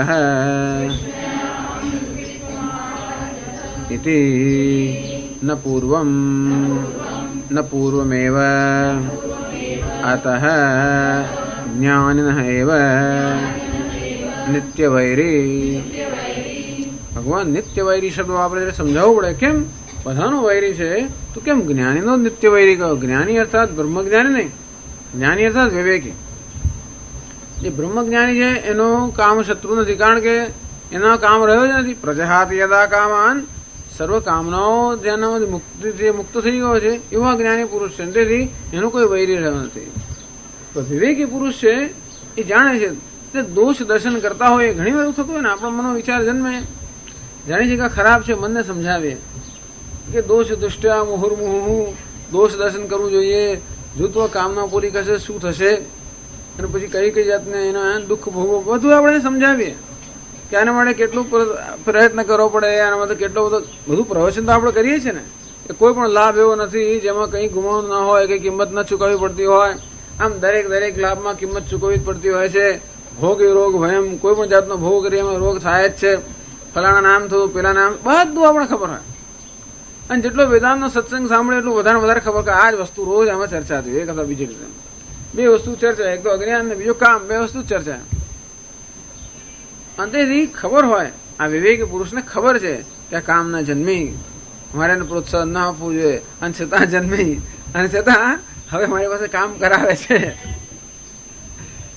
આ બધી વખતે બિચારો દુઃખી હોય અને પોતાની અસહાયતાથી વધારે દુઃખી થાય. ઘણી વાર એવું થતું આપણે આમ ક્રોધનો આવેગ જન્મે અંદરથી, જાણે છે ક્રોધ ના કરવો જોઈએ, પણ સામેની વ્યક્તિ એવી હોય કે તમને ક્રોધ કરાવે, એવા વાક્ય બોલે, એવું કરે કે ક્રોધ આમ વધતો જ જાય તમારો. તમે જોયું કે આ ક્રોધનો આવેગ આવે છે, વધે છે, અને હવે એમાંથી ક્રિયા થવાની છે, બધું થાય, તમે જોયા જ કરવાના. એવો ક્રોધનો આવેગ આવે, એવા શબ્દો તમારાથી બોલાય કે એવું કાર્ય થાય જે કોઈ તમને છા જેવું ન હોય. આ બધું આપણા જોતા જ થાય. અર્થાત આપણે જોઈ રહ્યા છીએ અને છતાં પણ આપણી હાજરીમાં થાય. આપણી હાજરીમાં ન થતો તો જુદી વાત છે. આનું નામ જ આને લૂંટારા કહેવામાં. આપણી હાજરીમાં ચોરી જાય. જોતા હોઈએ અને આપણા હાથ પગ બાંધીને બધું લૂંટી જાય. તેવી રીતે આ ક્રોધ વસ્તુ એવી છે કે આપણે જોતા હોઈએ કે ક્રોધ જન્મે છે, અને જન્મી એને બરોબર પોતાનું કાર્ય કરે જ કરે. એક હાથ ઉપડ્યો, કંઈક થયું, પછી શાંત થાય, પછી આપણે બધોય પસ્તાવો કરીએ. પણ જયારે જન્મતો ત્યારે પણ આપણે જાણતા હતા કે આ વસ્તુ ખોટી છે. અંતેથી કહ્યું કે જ્ઞાની નિત્ય વૈરી, જે વિવેકી પુરુષ છે, અર્થાત હજી જે જ્ઞાની નથી પણ વિવેકી છે, અને તેનો નિત્ય વૈરી છે. આગળ આની વાત કરવાની. યતતો હિ કૌંતેય પુરુષસ્ય વિપશ્ચિત ઇન્દ્રિયાણી પ્રમાથિની હરંતિ પ્રસવમ મન. આ વસ્તુ કહેવામાં આવે. વિપશ્ચિત પુરુષસ્ય યતત, વિપશ્ચિત આ વિવેકી છે, પ્રયત્ન કરી રહ્યો છે, પોતાના મનને સતત દોષ દર્શન કરાવી રહ્યો છે, આ બધો પ્રયત્ન કરે છે, અને છતાં પણ એ બિચારો જોઈ રહ્યો હોય ને, ઇન્દ્રિયો અર્થાત એમાં રહેલી જે કામ છે એ એના મનને ક્યાંનું ક્યાં પટકી નાખે છે. નહીં તો આપણે મનમાં એકવાર વિચારે ચડ્યું, ગમે તેટલો પ્રયત્ન કરીએ તો પણ એમાંથી મુક્ત થાય જ નહીં. આપણે કહીએ ભાઈ આ વસ્તુ નથી મારે વિચારવી, મારે આમ કરવું છે, પણ જરાક થોડાક અસાવધાન થયા એટલે મનને ક્યાંય પાછું ખેંચી જાય, અને એના એ જ વિચારોમાં લઈ જાય પાછું. આવો બધાનો અનુભવ છે. અને સ્વામીને સત્સંગ કર્યો તોય આવું થાય છે, તો ઉલટું આપણે વધારે દુઃખ થાય. અત્યારે સત્સંગ નહોતો કર્યો ત્યાં સુધી જાણે બરોબર છે, કારણ કે આપણે ખબર નહોતી, એવી જાતનો આપણી પાસે એક્સક્યુઝ હોય, એવી જાતનો આપણી પાસે કંઈક. પણ હવે તો ન થવું જોઈએ, અને આપણે સત્સંગ કર્યો, આ તો ખોટું છે, તેથી ઉલટું વધારે થાય આપણને. જ્ઞાની નિત્ય વૈરી. આમ આવો જે વિવેકી છે એનો આ નિત્ય વૈરી થઈ ગયો.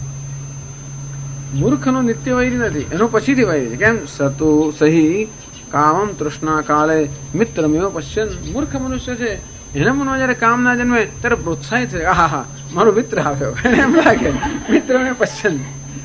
એટલે જયારે જયારે આ બધા પ્રવચનો આપણે આપીએ ત્યારે લોકો આ જ પ્રશ્ન પૂછે કે સ્વામીજી, જો આપણામાં ઈચ્છા ન હોય તો પછી આપણો વિકાસ કેવો થાય? આપ જો મનુષ્યમાં ઈચ્છા ન હોય, બધા સંન્યાસ લે તો જગત થશે શું? અથવા ઈચ્છા નહીં હોય તો પછી મનુષ્ય વિકાસ ઉન્નતિ કેમ કરશે? આપણામાં ઈચ્છા જન્મી ત્યારે એર કન્ડિશન આવ્યું, ત્યારે વેક્યુમ ક્લીનર આવ્યું, ત્યારે મોટ જો ન જ ઈચ્છા કરી હોત તો પગે ને પગે ચાલતા હોત ને, અને એનું જ હળ જોતરતા હોત કે ખોદતા હોત, આજથી શું કરતા હોત?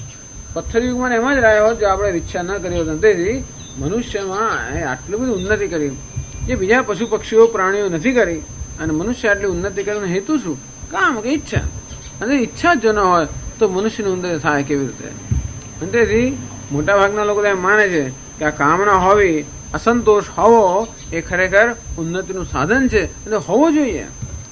કે છે ને, એક જયારે સંતોષ થઈ ગયો તમને તમારાથી, તમારો બધો વિકાસ અટકી જાય. જયારે કોઈ લાગે બસ મેં સારામાં સારું ચિત્ર દોર્યું, સારામાં સારું પુસ્તક લખ્યું, સારામાં સારું સંગીત ગાયું, એવું લાગ્યું બસ એથી આગળ તમારો વિકાસ થવો, એટલે હંમેશા અસંતોષ હોવો જોઈએ. અને કોઈ વસ્તુથી માણસ સંતોષ ન થવો જોઈએ, તો હંમેશા મનુષ્ય વધારે સારું કરવા પ્રેરાય. અને તેથી આ કામના વસ્તુ છે એને કેમ આ તો એને શત્રુ કેમ મળ્યું? એ તો મિત્ર છે, એનાથી જ મનુષ્યનો વિકાસ થાય. અને વાત ખોટી નથી. જ્યાં સુધી તમસ છે ત્યાં સુધી કામના હોવી જ જોઈએ. આ તો જે લોકો મુમુક્ષુ છે એની જ આ વાત છે. આ ઉપદેશ દુનિયા માટે નથી. બીજા બધાને બહાર કહીએ કામનાનો ત્યાગ કરો, કરવાનો એવું કહેવાય જ નહીં. ત્યાગ કરે પછી શું કરે? પછી આપણે ઘરે એ તો કે સારું તમારા આશ્રમમાં આવી ગયા બધો ત્યાગ કરીને, એટલે એવું નથી. અર્થાત નિષ્ક્રિયતાનો ઉપદેશ નથી કરવાનો. રજોગુણ ગયા પછી માણસ તમો ગુણી બની જાય, નિષ્ક્રિય બની જાય, તો એ ઉપદેશ અયોગ્ય છે. આપણે મનુષ્યને રજોગુણથી પર થવાનું એટલા માટે કહીએ છીએ કે સત્વગુણમાં પ્રવેશ કરવો જોઈએ. અને તેથી એનામાં કઈ વધારે શ્રેષ્ઠ કામના જન્મવી જોઈએ. યશ શ્રેયસ્યા નિશ્ચિતમ બ્રૂહિ તન્મે, જે નિશ્ચિત શ્રેયસ મારું થાય એ મને કહેવું જોઈએ. એવી કે ઉત્કૃષ્ટ કામનામાં જયારે સ્થાપિત કરે ત્યારે, નહીં તો માણસ નિષ્ક્રિય થઈ જાય. એટલે આ કામનાનો ત્યાગનો અર્થ નહીં કે મનુષ્ય નિષ્ક્રિય બની જાય. અથવા તો આ બધી જિજ્ઞાસા ક્યારે જન્મે? આ લૌકિક કામના જયારે આપણું મન મુક્ત થાય ત્યારે જ આધ્યાત્મિક કામના જન્મે. આ મનુષ્યમાં કોઈને કોઈ કામના તો રહેવાની જ. જ્યાં સુધી પૂર્ણતા પ્રાપ્ત ન થાય ત્યાં સુધી કામનામાંથી મનુષ્ય મુક્ત થવાનું નથી. પણ કયા કામ માટેનો અહીંયા વિરોધ કરવામાં આવે છે?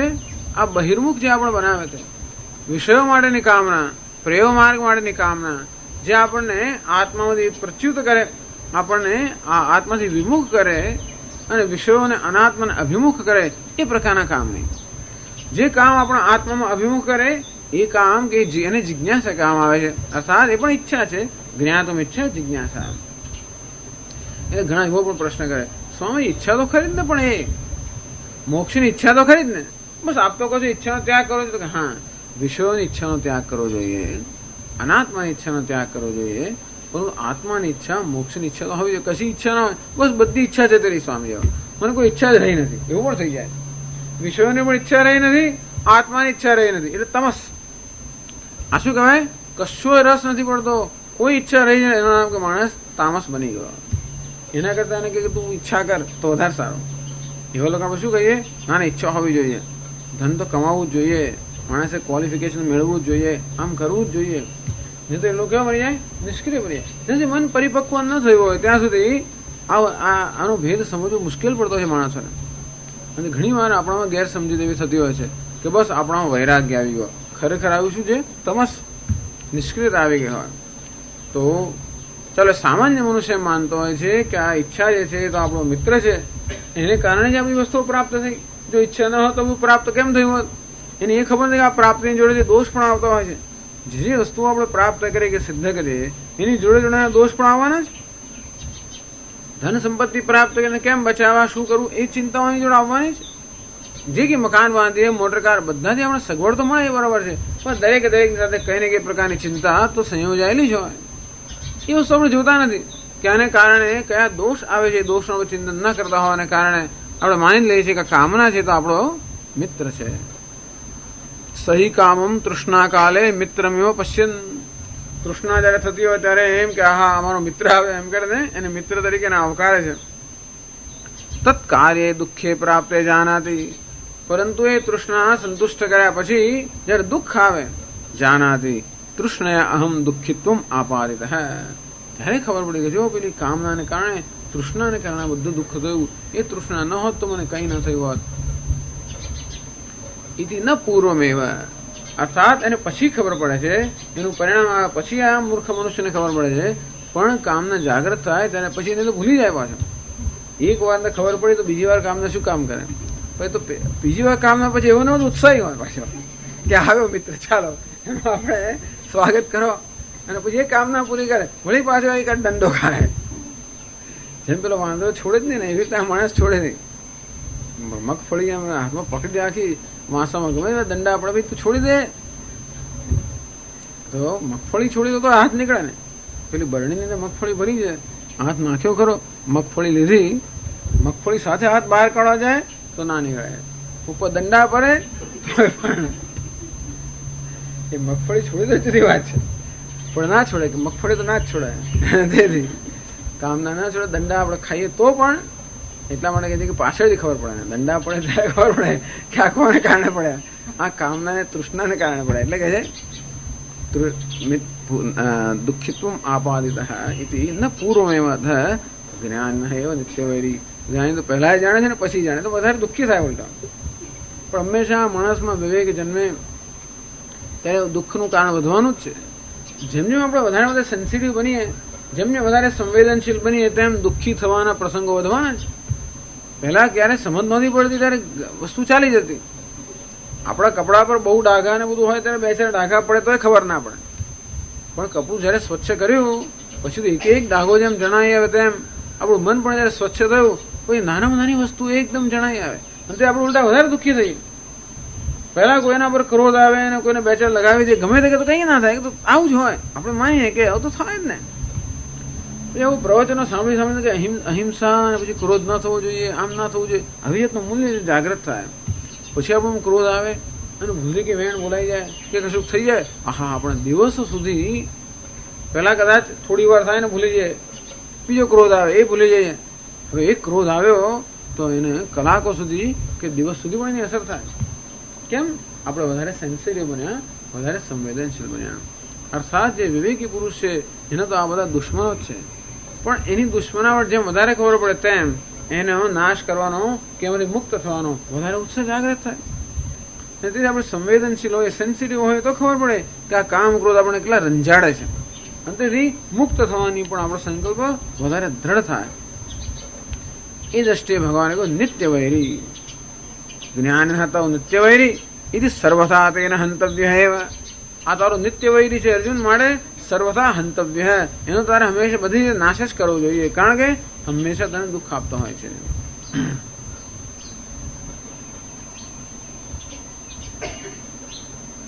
પછી આગળ કહે છે કિમ રૂપેણ કામ રૂપેણ કામ ઈચ્છા એવ રૂપમસ્યૈતિ કામ રૂપ તેન દુષ્પૂરેણ દુઃખેન પૂર્ણમસ્યૈતિ દુષ્પૂર તેન અનલેન ન અસ્યલમ પર્યાપ્તિ વિદ્યતે ઇતિ અનલઃ તેન. ચાલો આમાં પહેલી લાઈનમાં બતાવતા નથી કોણ જ્ઞાવૃતમ જ્ઞાનમેતેન જ્ઞાન નિત્ય વૈરિણ. કોણ છે નિત્ય વૈરી? તો બીજી પંક્તિમાં ભગવાન સમજ કિમ રૂપેણ. આ જે નિત્ય વૈરી છે જ્ઞાનીનો કે વિવેકી પુરુષનો કે મુમુક્ષનો, એનું રૂપ શું છે, એનું સ્વરૂપ શું છે? તો કે છે કે કામ રૂપેણ. કામ એટલે ઈચ્છા, કામ એટલે કે ઈચ્છા એવ રૂપમસ્ય કામ રૂપ તેન કામ રૂપેણ. ઈચ્છા જે જેનું સ્વરૂપ છે એનું નામ કામ. એટલે કામ રૂપ એટલે કે કામ જ જેનું રૂપ છે, ઈચ્છા જેનું રૂપ છે એવું ઈચ્છા કે કામ જે છે એ જ આ જ્ઞાનીનો નિત્ય વૈરી છે. વળી આ કામ કેવો છે? દુષ્પૂરેણ અનલેન. આ કામ કેવું? અનલ ન અસ્યલમ પર્યાપ્તિ વિદ્યતે અનલ. અલમ એટલે પર્યાપ્તિ, બસ પૂરું થઈ ગયું, પૂરું થઈ ગયું. અલમ એટલે સંતોષ થઈ ગયો. પણ જેને અલમ નથી એને શું કહેવાય? અનલ એટલે કે અગ્નિ. અગ્નિને ક્યારેય સંતોષ થાય જ નહીં.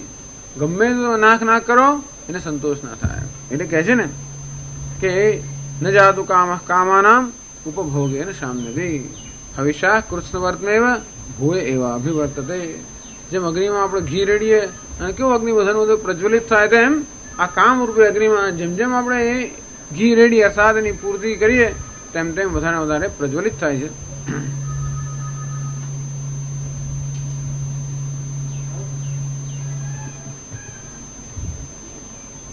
કોઈ પ્રશ્ન પૂછે છે કે આપ કહો છો કે આ જ્ઞાનીનો નિત્ય વૈરી છે, તો અજ્ઞાનીનો મિત્ર થયો તો જ્ઞાનીએ જેનો ત્યાગ કરવો જોઈએ, શું અજ્ઞાની એનો ત્યાગ ન કરવો જોઈએ? તો કે ના, જ્ઞાનીએ તો કરવો જોઈએ, અજ્ઞાનીએ પણ કરવો જ જોઈએ. કારણ કે અનલ છે અર્થાત અગ્નિ છે. દુષ્પૂર અર્થાત જેનું ક્યારેય પૂર્ણ ન થાય એવું અગ્નિ સ્વરૂપ આ કામ હોવાને કારણે ભલે જેમ જ્ઞાનીનો વૈર એમ અજ્ઞાનીનો વૈરી છે. એકને ખબર છે ને બીજાને ખબર છે, એટલો જ તફાવત છે. માટે જ્ઞાની ને અજ્ઞાની, વિવેકી ને અવિવેકી બધા માટે એ ત્યાજ્ય જ છે. અથવા કોઈ એમ પ્રશ્ન પૂછે કે ચાલો ઈચ્છા મનમાં જન્મી તો કઈ વાંધો નહીં, એમાં આટલો બધો તમારે દ્વેષ કરવાની શું જરૂર છે? ઈચ્છાનો કે કામનો આટલો દ્વેષ કરવાની શું જરૂર છે? ઈચ્છા જન્મી ઈચ્છાને આપણે પૂરી કરશું અને ઈચ્છા નષ્ટ શમી જશે. ઈચ્છાઓનો જન્મે અને પૂરી કરી એટલે શમી જાય, અને તો પછી ફરી ઈચ્છા જન્મવાની નથી, માટે આપણે ઈચ્છાથી મુક્ત થઈ જઈશું. તો ઈચ્છાથી મુક્ત થવાનો સરળ માર્ગ છે ઈચ્છાને પૂરી કરવી. અને તો પછી એ રીતે ઈચ્છાનો નાશ થતો હોય તો બીજી રીતે એને બીજો નાશ કરવાની ક્યાં આવશ્યકતા છે કે નહીં? દુષ્પૂરેણ અનલેન છે. ઈચ્છા જયારે જન્મે ત્યારે એ ઈચ્છાનો જરૂર નાશ થાય, પરંતુ ઈચ્છા માત્ર નાશ થતો નથી. એક ઈચ્છા હંમેશા બીજી 10 ઈચ્છાઓને પોતાને સ્થાને મૂકીને જ જતી હોય છે. અને તેથી અગ્નિ જેવી રીતે અગ્નિ શિખાઓ જેમ વધીને વધતી જાય તેમાં કામની શિખાઓ પણ વધતી જ જતી હોય છે.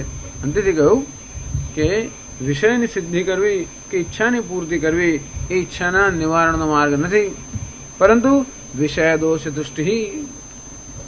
કામથી કેતો મુક્ત થવાય? વિષયોમાં જે દોષ છે એ દોષનું સતત આપણે મને દર્શન કરાવીએ તો જ આ કામનામાંથી મુક્ત થઈ શકે, રીતે ન થવાય.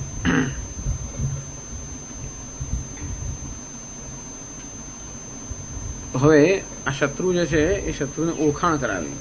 હવે શત્રુ ક્યાં છે એ પણ જણાવવું જોઈએ. એટલે કે છે આગળના શ્લોકમાં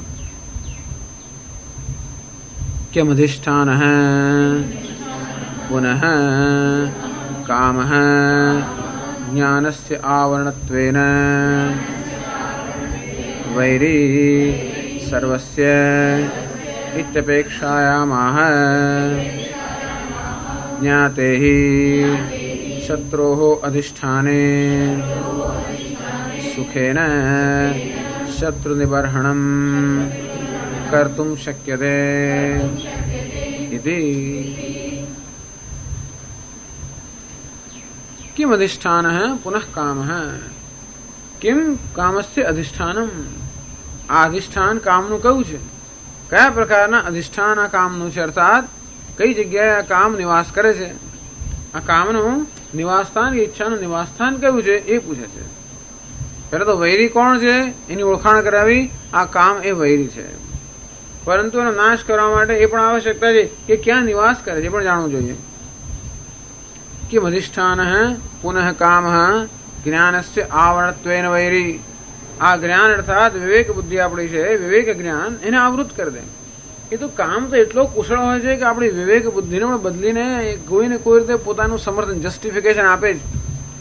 અંતેથી જ્ઞાનસ્ય આવરણત્વેન વૈરી, વિવેક બુદ્ધિનું આવરણ કરવાને કારણે જે વૈરી છે એ વૈરી રૂપી કામ જે છે, કામ રૂપી વૈરી છે એનું અધિષ્ઠાન અર્થાત નિવાસ સ્થાન કયું?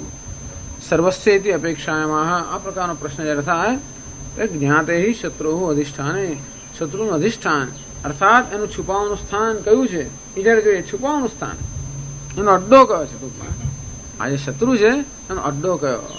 અડ્ડો આપણે જયારે જાણીએ તો પછી એના પર હુમલો કરી શકીએ. જ્ઞાતે શત્રુઃ અધિષ્ઠાને સુખેન શત્રુ નિબર્હણમ કર્તુમ શક્યતે. એ કોઈ જાણે કે અહીંયા છુપાયેલો છે એને પછી સુખથી એટલે કોઈ જાતની મુશ્કેલી વગર એના પર હુમલો કરીને એનો નાશ કરી શકીએ. આ બધી ભાષા આ યુદ્ધની ભાષા છે. અહીંયા કારણ કે અર્જુનનો ઉપદેશ કરવામાં આવે છે તો ક્ષત્રિય છે અને એ કામ વૈરી હોવાને કારણે બધા લોકોને પણ આ ઉપદેશ લાગુ પડતો હોય છે કે વૈરીનો નાશ કરવો હોય તો આ વૈરી એવો છે કે ક્યાંય કે બહુ ચાલાક છે. અંતેથી જ્યાં બરોબર એનું અધિષ્ઠાનનો અડ્ડો આપણે જાણીએ અને પાછું ઓળખીએ, અંદરથી ઓળખાય નહીં. ઘણી વાર એવો સૂક્ષ્મ રૂપની અંદર કામ આપણામાં હોય છે કે ઓળખાય પણ નહીં. અંતેથી આપણે બરોબર એ વિમોહ એ જ કહે છે કેવું તો મોહિત કરતો હોય છે.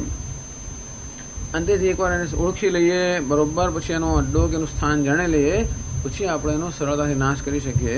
અને માટે પૂછે છે કે આ કામ રૂપે વૈરી છે સર્વનો, એનું નિવાસ સ્થાન કયું, અડ્ડો કયો? ઇન્દ્રિયાણિ મનો બુદ્ધિ અસ્યાધિષ્ઠાનમુચ્યતે એતૈર્વિમોહયત્યેષઃ જ્ઞાનમાવૃત્ય દેહિનમ.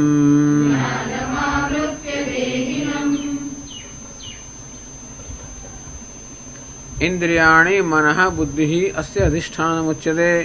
આ કામના અધિષ્ઠાન અર્થાત એનું નિવાસ સ્થાન છે. ઇન્દ્રિય, મન અને બુદ્ધિ આ ત્રણેય જગ્યાએ કામ વસેલો છે. એક જગ્યાએ ઇન્દ્રિયોમાં પણ છે, મનમાં પણ છે અને બુદ્ધિમાં પણ છે. એતૈહિ વિમોહયતિ એષઃ. અને આ ત્રણ વડે આ કામ જે છે જ્ઞાનમાં વૃત્તિ દેહીનમ, અને આ રીતે આ ત્રણ જગ્યાએ રહેલો કામ આ મનુષ્ય જે છે અર્થાત અજ્ઞાની પુરુષ જીવ જે છે એની વિવેક બુદ્ધિને મોહિત કરીને હંમેશા એના જ્ઞાનને આવૃત્ત કરીને એને મોહિત કરે છે. અર્થાત વિવેક બુદ્ધિને આવૃત્ત કરીને આ જીવને મોહિત કરનારું કામ આ ત્રણ જગ્યાએ રહેલો છે. ત્યાં બેઠેલો સંચાલન કરે છે, દોરી સંચાર કરે, બહાર આવે જ નહીં, અને ત્યાં બેસીને એવું દોરી સંચાર કરે. અને આ રીતે આમાં કઠોપનિષદની અંદર જે રૂપક આપવામાં આવ્યું છે એ બહુ સુંદર લાગુ પડે છે. આત્માનમ રસનમ વિદ્ધિ શરીરમ રસમેવતુ બુદ્ધિમ તો સારસિમ વિદ્ધિ. મનઃ પ્રગ્રત, દેહ તો આપણો રસ છે, ઇન્દ્રિયો ઘોડા સમાન છે, મન લગામ છે, બુદ્ધિ સારથી છે, અને વિષયો જે છે એ માર્ગ છે. આ પ્રકારનું રૂપક છે. હવે કામ આપણો શત્રુ છે. આપણે રથમાં બેઠેલા છીએ. આપણે કોણ છે? રથમાં બેઠેલા રથી. આપણી બુદ્ધિ છે એ રથનું સંચાલન કરે છે. મન જે છે એ ઘોડાઓને કાબુમાં રાખે છે, અને ઘોડાઓ જે છે એ માર્ગ પર ચાલે છે. આપણો શત્રુ જે કામ છે એ ક્યાં રહેલો છે ખબર છે? ઇન્દ્રિય, મન અને બુદ્ધિમાં, ઘોડામાં, લગામમાં અને સારથીમાં. અર્થાત આ ત્રણેય ફોડેલા છે. આપણા જીવનની અંદર આ ત્રણ આપણે એમ કે આપણા રથનું સંચાલન આપણી બુદ્ધિ કરે છે, આપણી ઇન્દ્રિયો આપણે યોગ્ય માર્ગ પર લઈ જાય છે, શ્રેયો માર્ગ અને પ્રયો માર્ગ. સતત આ રથની આ બેમાંથી આપણે પસંદગી કરવાની હોય તો એ પસંદગી માટે આપણે બુદ્ધિ પર આધાર રાખીએ. બુદ્ધિમાં વિવેક છે, અને તો આપણે એમ માનીએ કે આપણી બુદ્ધિ યોગ્ય માર્ગ ગ્રહણ કરે, હંમેશા પસંદ કરીને આપણને આપણા કલ્યાણ રસ્તે લઈ જાય છે. ત્યારે પેલો કામ એવો છુપાયેલો છે, એના ત્રણેયને ફોડેલા છે. ઇન્દ્રિયોમાં પણ રહેલો છે, મનમાં પણ રહેલો છે, અને બુદ્ધિમાં પણ રહેલો છે. અને એવો શત્રુ છે કે જાણે આપણું હિત ન કરતો હોય એવી રીતે બહાર દેખાવ કરે અને આપણું અહિત કરતો હોય. આમ ઘણીવાર પ્રાઇમ મિનિસ્ટરનો જે સેક્રેટરી હોય એ જ ધારો કે દુશ્મનનો એજન્ટ હોય, એ ગુપ્તચર બનતું હોય છે. આપણે નજીક માણસ હોય એ જ પેલા દુશ્મનો. વર્ષો સુધી ખબર જ ના પડે, કેટલા વર્ષો પછી ખબર પડી કે ઇંગ્લેન્ડનો પેલો કોઈ સેક્રેટરી હતો કે કંઈ બહુ ઊંચી કક્ષાનો માણસ, ઊંચી પાયરો, એ રશિયાનો કે કયા જમાનાનો ગુપ્તચર હતો. અને આવી રીતે કેટલી બાતમી ક્યાંય આપી છે અને કેટલું નુકસાન કર્યું છે. અંતે રીતે આ જે કામરૂપી શત્રુ જે છે બરોબર આ જગ્યાએ બુદ્ધિ, મન અને ઇન્દ્રિય, અર્થાત સારથી, લગામ અને ઘોડા એ ત્રણે એના વશમાં છે. અર્થાત ત્રણ આપણું કયું નથી કરતા. કોનું કોઈ કરે છે? કામનું કયું. આપણે એમ કે આપણી સૂચના પ્રમાણે ચાલે તો કે નહીં, આ રસ ચાલે છે. કોની સૂચના પ્રમાણે? આ શત્રુ જે કામ છે એની સૂચના પ્રમાણે ચાલે છે. અંતેથી આપણું કલ્યાણ તો કશું જ નહીં. આ વસ્તુ હંમેશા આપણો સદંતર નાશ કરીને જ છોડે. અંતેથી આ ત્રણેયના આદેશ કે જો આ લોકો ફોડાયેલા છે, જેનું ધ્યાન રાખ. બુદ્ધિ પર વિશ્વાસ ના કરીશ, મન પર વિશ્વાસ ના કરીશ, ઇન્દ્રિયો પર વિશ્વાસ ના કરીશ. એ જે કે એ તરફ સ્વીકાર ના લઈશ, પરંતુ વિવેક બુદ્ધિથી વિચાર કરજે. બુદ્ધિ તો જાતનું કારણ આપશે તને, અને પોતે જે કરવા ઈચ્છે છે એ કરવાનું સમર્થન પોતે જ એવા તને એવી દલીલો કરશે, પરંતુ એનાથી તું ભોળવાય નથી. એટલે એ તૈ વિમોહયતી એશ. આ મનુષ્ય આ ત્રણ વડે માણસ મોહિત કરે છે. મોહિત અર્થાત એને હંમેશા અંધારામાં રાખે છે. અને માણસ એમ કે આપણો રથ બરોબર જઈ રહ્યો છે, અને વાસ્તવમાં ક્યાંનો ક્યાંય એ રથને દોરી જાય. આવો કામ અભિજાતનો શત્રુ બહુ ચાલાક છે, અને એવું હોવાને કારણે અત્યંત સાવધાનીની આવશ્યકતા છે. એ જ બતાવે છે.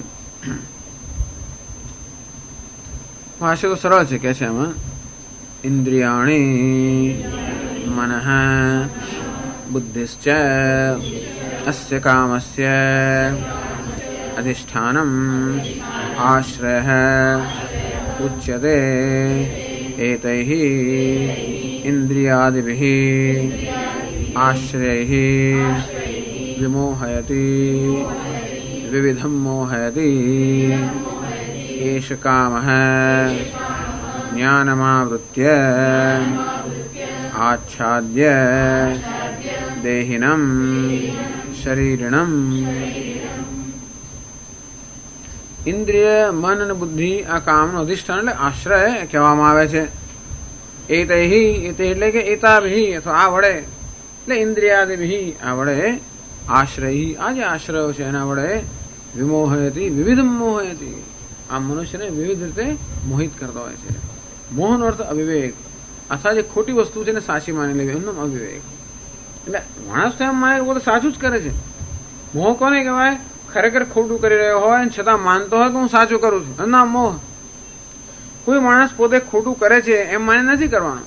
દરેક માણસ જે કરતો હોય ગોડસે ભલે તો એને માને હું સાચું જ કરું છું અને એનું સમર્થન એની પાસે હોય. આમ માણસ ગમે તે કૃત્ય કરતો હોય, અધર્મનું ગમે તે, છતાંય પણ એની પાસે તો એનું કારણ હોવાનું જ, નહીં તો માણસ કરી જ ના શકે. એ કારણને કોણ આપે છે? આ કામ, જેને મોહિત કરીને એની વિવેક બુદ્ધિને આવૃત કરીને એની પાસે એવી દલીલો કરે છે અને પોતે જે કરવા માંગે છે એ કરવા માટેનું સમર્થન કે જસ્ટિફિકેશન આપે છે. એટલે કે એતૈ ઇન્દ્રિયાદિભિઃ આશ્રયૈઃ વિમોહયતિ વિવિધમ મોહયતિ, વિવિધ રીતે મોહિત કરે છે. એષઃ કામઃ જ્ઞાનમાવૃત્ય દેહિનમ. દેહી એટલે કે શરીરી, દેહીની સાથે જેનો અહમ ભાવ છે, આ જે દેહી છે એને એટલે કે રથી, આત્માનમ રથિનમ વિદ્ધિ. તો રથી ત્યાં આત્મા એટલે કોણ? આ જીવાત્મા, જેને દેહ મન બુદ્ધિ સાથે તાદાત્મ્ય છે એવો જીવાત્મા છે, એને સતત મોહિત કરે છે આ કામ. અને તેથી આ કામ એક મહાન શત્રુ છે અને તેથી એનો નાશ કરવો છે. એમ કરીને ભગવાન અથવા એનો ત્યાગ કરવો છે. એનો નાશ એટલે ત્યાગ, કામનાનો ત્યાગ, નાશ એટલે કે એનો શિરચ્છેદ કરવાનો નથી હોતો, પરંતુ વિવેકપૂર્વક એનું નિવારણ કરવું એની અત્યંત આવશ્યકતા છે. એ ભગવાન આ શ્લોકમાં બતાવે છે.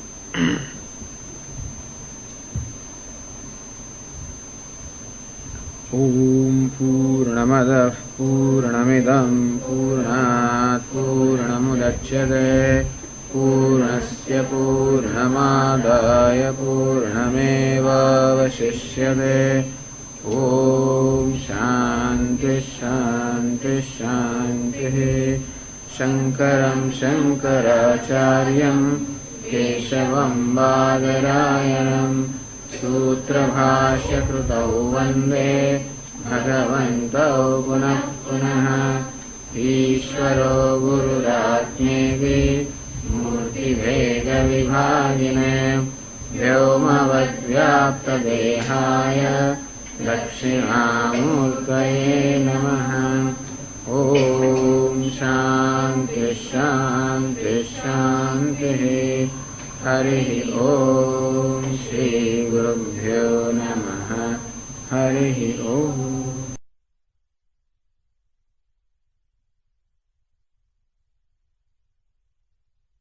ॐ नारायणः परो व्यक्तात्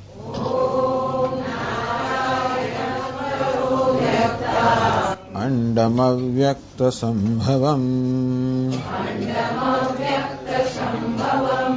अण्डस्यान्तस्त्विमे लोकाः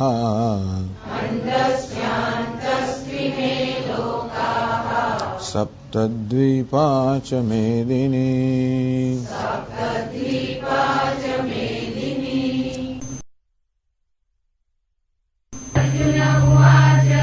अथ केन प्रयुक्तोऽयम्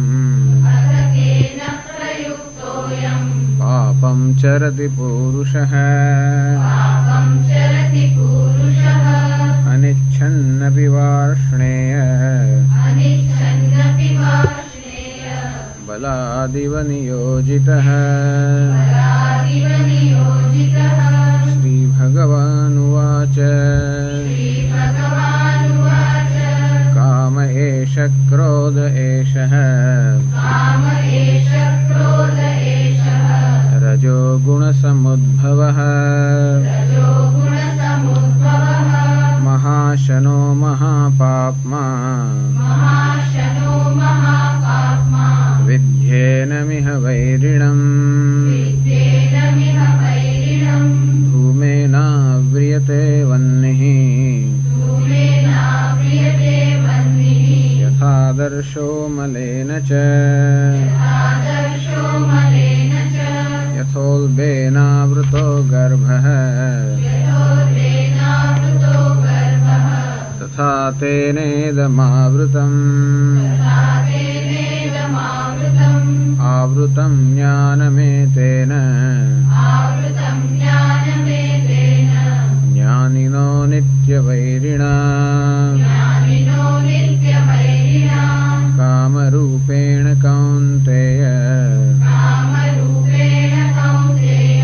दुष्पूरेणानलेन च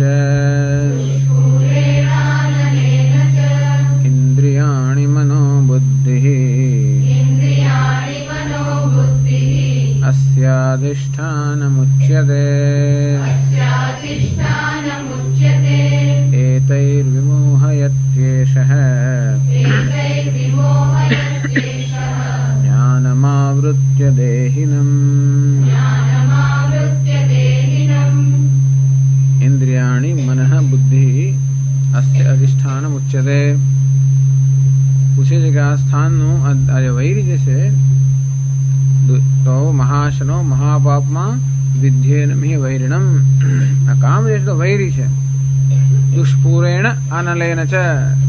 દુષ્પુર અનલ અર્થાત એવો તો અગ્નિ છે જેનું ક્યારેય પૂર્ણ ન થઈ શકે એવો આ કામ જે શત્રુ છે, વૈરી છે. એનું સ્થાન ક્યાં છે? ઇન્દ્રિયાણી મનઃ બુદ્ધિ. ઇન્દ્રિય, મન અને બુદ્ધિ જે આપણા જીવનનું સંચાલન કરે છે. ઇન્દ્રિયો જે જુદા જુદા વિષયનું જ્ઞાન આપણને આપે છે. મન જે અનેક પ્રકારના સંકલ્પ વિકલ્પ કરે છે. બુદ્ધિ જે સર્વ નિર્ણયો લે છે. આ ત્રણેય જગ્યાએ કામ બરોબર છુપાયેલો છે. અર્થાત આ ત્રણેય જે કામના પ્રભાવમાં હોવાને કારણે જે કંઈ વિષયનું જ્ઞાન પ્રાપ્ત કરીએ એમાં પણ કામ પોતાનો ભાગ ભજવે. અર્થાત કે આ વિષય બહુ સારો છે, આમ આકર્ષણ ઉત્પન્ન કરે. વિષયો પ્રત્યે રાગ અને દ્વેષ ઉત્પન્ન કરે કોણ? આ વિષય આકર્ષક છે, એ મળવાથી મને સુખ પ્રાપ્ત થશે, એવી વસ્તુ કોણ ઉત્પન્ન કરે? ઇન્દ્રિયમાં રહેલો પેલો કામ. આમ ઇન્દ્રિયના જ વિષયો છે એની અંદર પણ કામને કારણે રાગ અને દ્વેષ અને શોભના અધ્યાસ કહેવાય. વિષયમાં જે કોઈ રમણીયતા નથી ત્યાં રમણીયતાના દર્શન કરવા આ કોણ કરે? કામ. મન ભાઈ સંકલ્પ વિકલ્પ કરે કે આ તો જોઈએ જ, આ સુખ તો જોઈએ જ, આના વગર કેમ ચાલે વગેરે એમ કરીને મન પણ એ વસ્તુને સમર્થન આપે. અને છોડે બુદ્ધિ પણ નિશ્ચય કરે, બુદ્ધિ કે આ તો જોઈએ જ, આ જ યોગ્ય છે. અને તેથી એને માટે જે સમર્થનની દલીલો જોઈએ એ બધી દલીલો મન બુદ્ધિ આપણને આપે. એટલે માણસ જયારે કંઈ પણ કરતો હોય ત્યારે બુદ્ધિપૂર્વક કરતો હોય છે અને પોતાની દ્રષ્ટિએ યોગ્ય હોય એ જ કરતો હોય છે. અને તેથી પાપ કરતો હોય ત્યારે પણ, મૂલ્યનો ભોગ આપતો હોય ત્યારે પણ, વિષયોની પાછળ દોડ મૂકતો હોય ત્યારે પણ પોતાની દ્રષ્ટિએ તો સાચું જ કરતો હોય. અર્થાત એની બુદ્ધિ હંમેશા એ સર્વ કર્મ કરવામાં કોઈને કોઈ પ્રકારનું સમર્થન આપતી છે. માણસ ભાઈ દારૂ પીતો ગમે તે કરતો હોય, એને તમે પૂછો એની પાસે પૂરતા કારણો હશે જ. કારણ કે એની બુદ્ધિ તો છે જ ને. એની બુદ્ધિ કામના પ્રભાવમાં હોવાને કારણે બુદ્ધિને બરોબર દલીલો સરખી કરી આપે છે કે આ તો પીવો જ જોઈએ, આના વગર ચાલે જ કેમ વગેરે.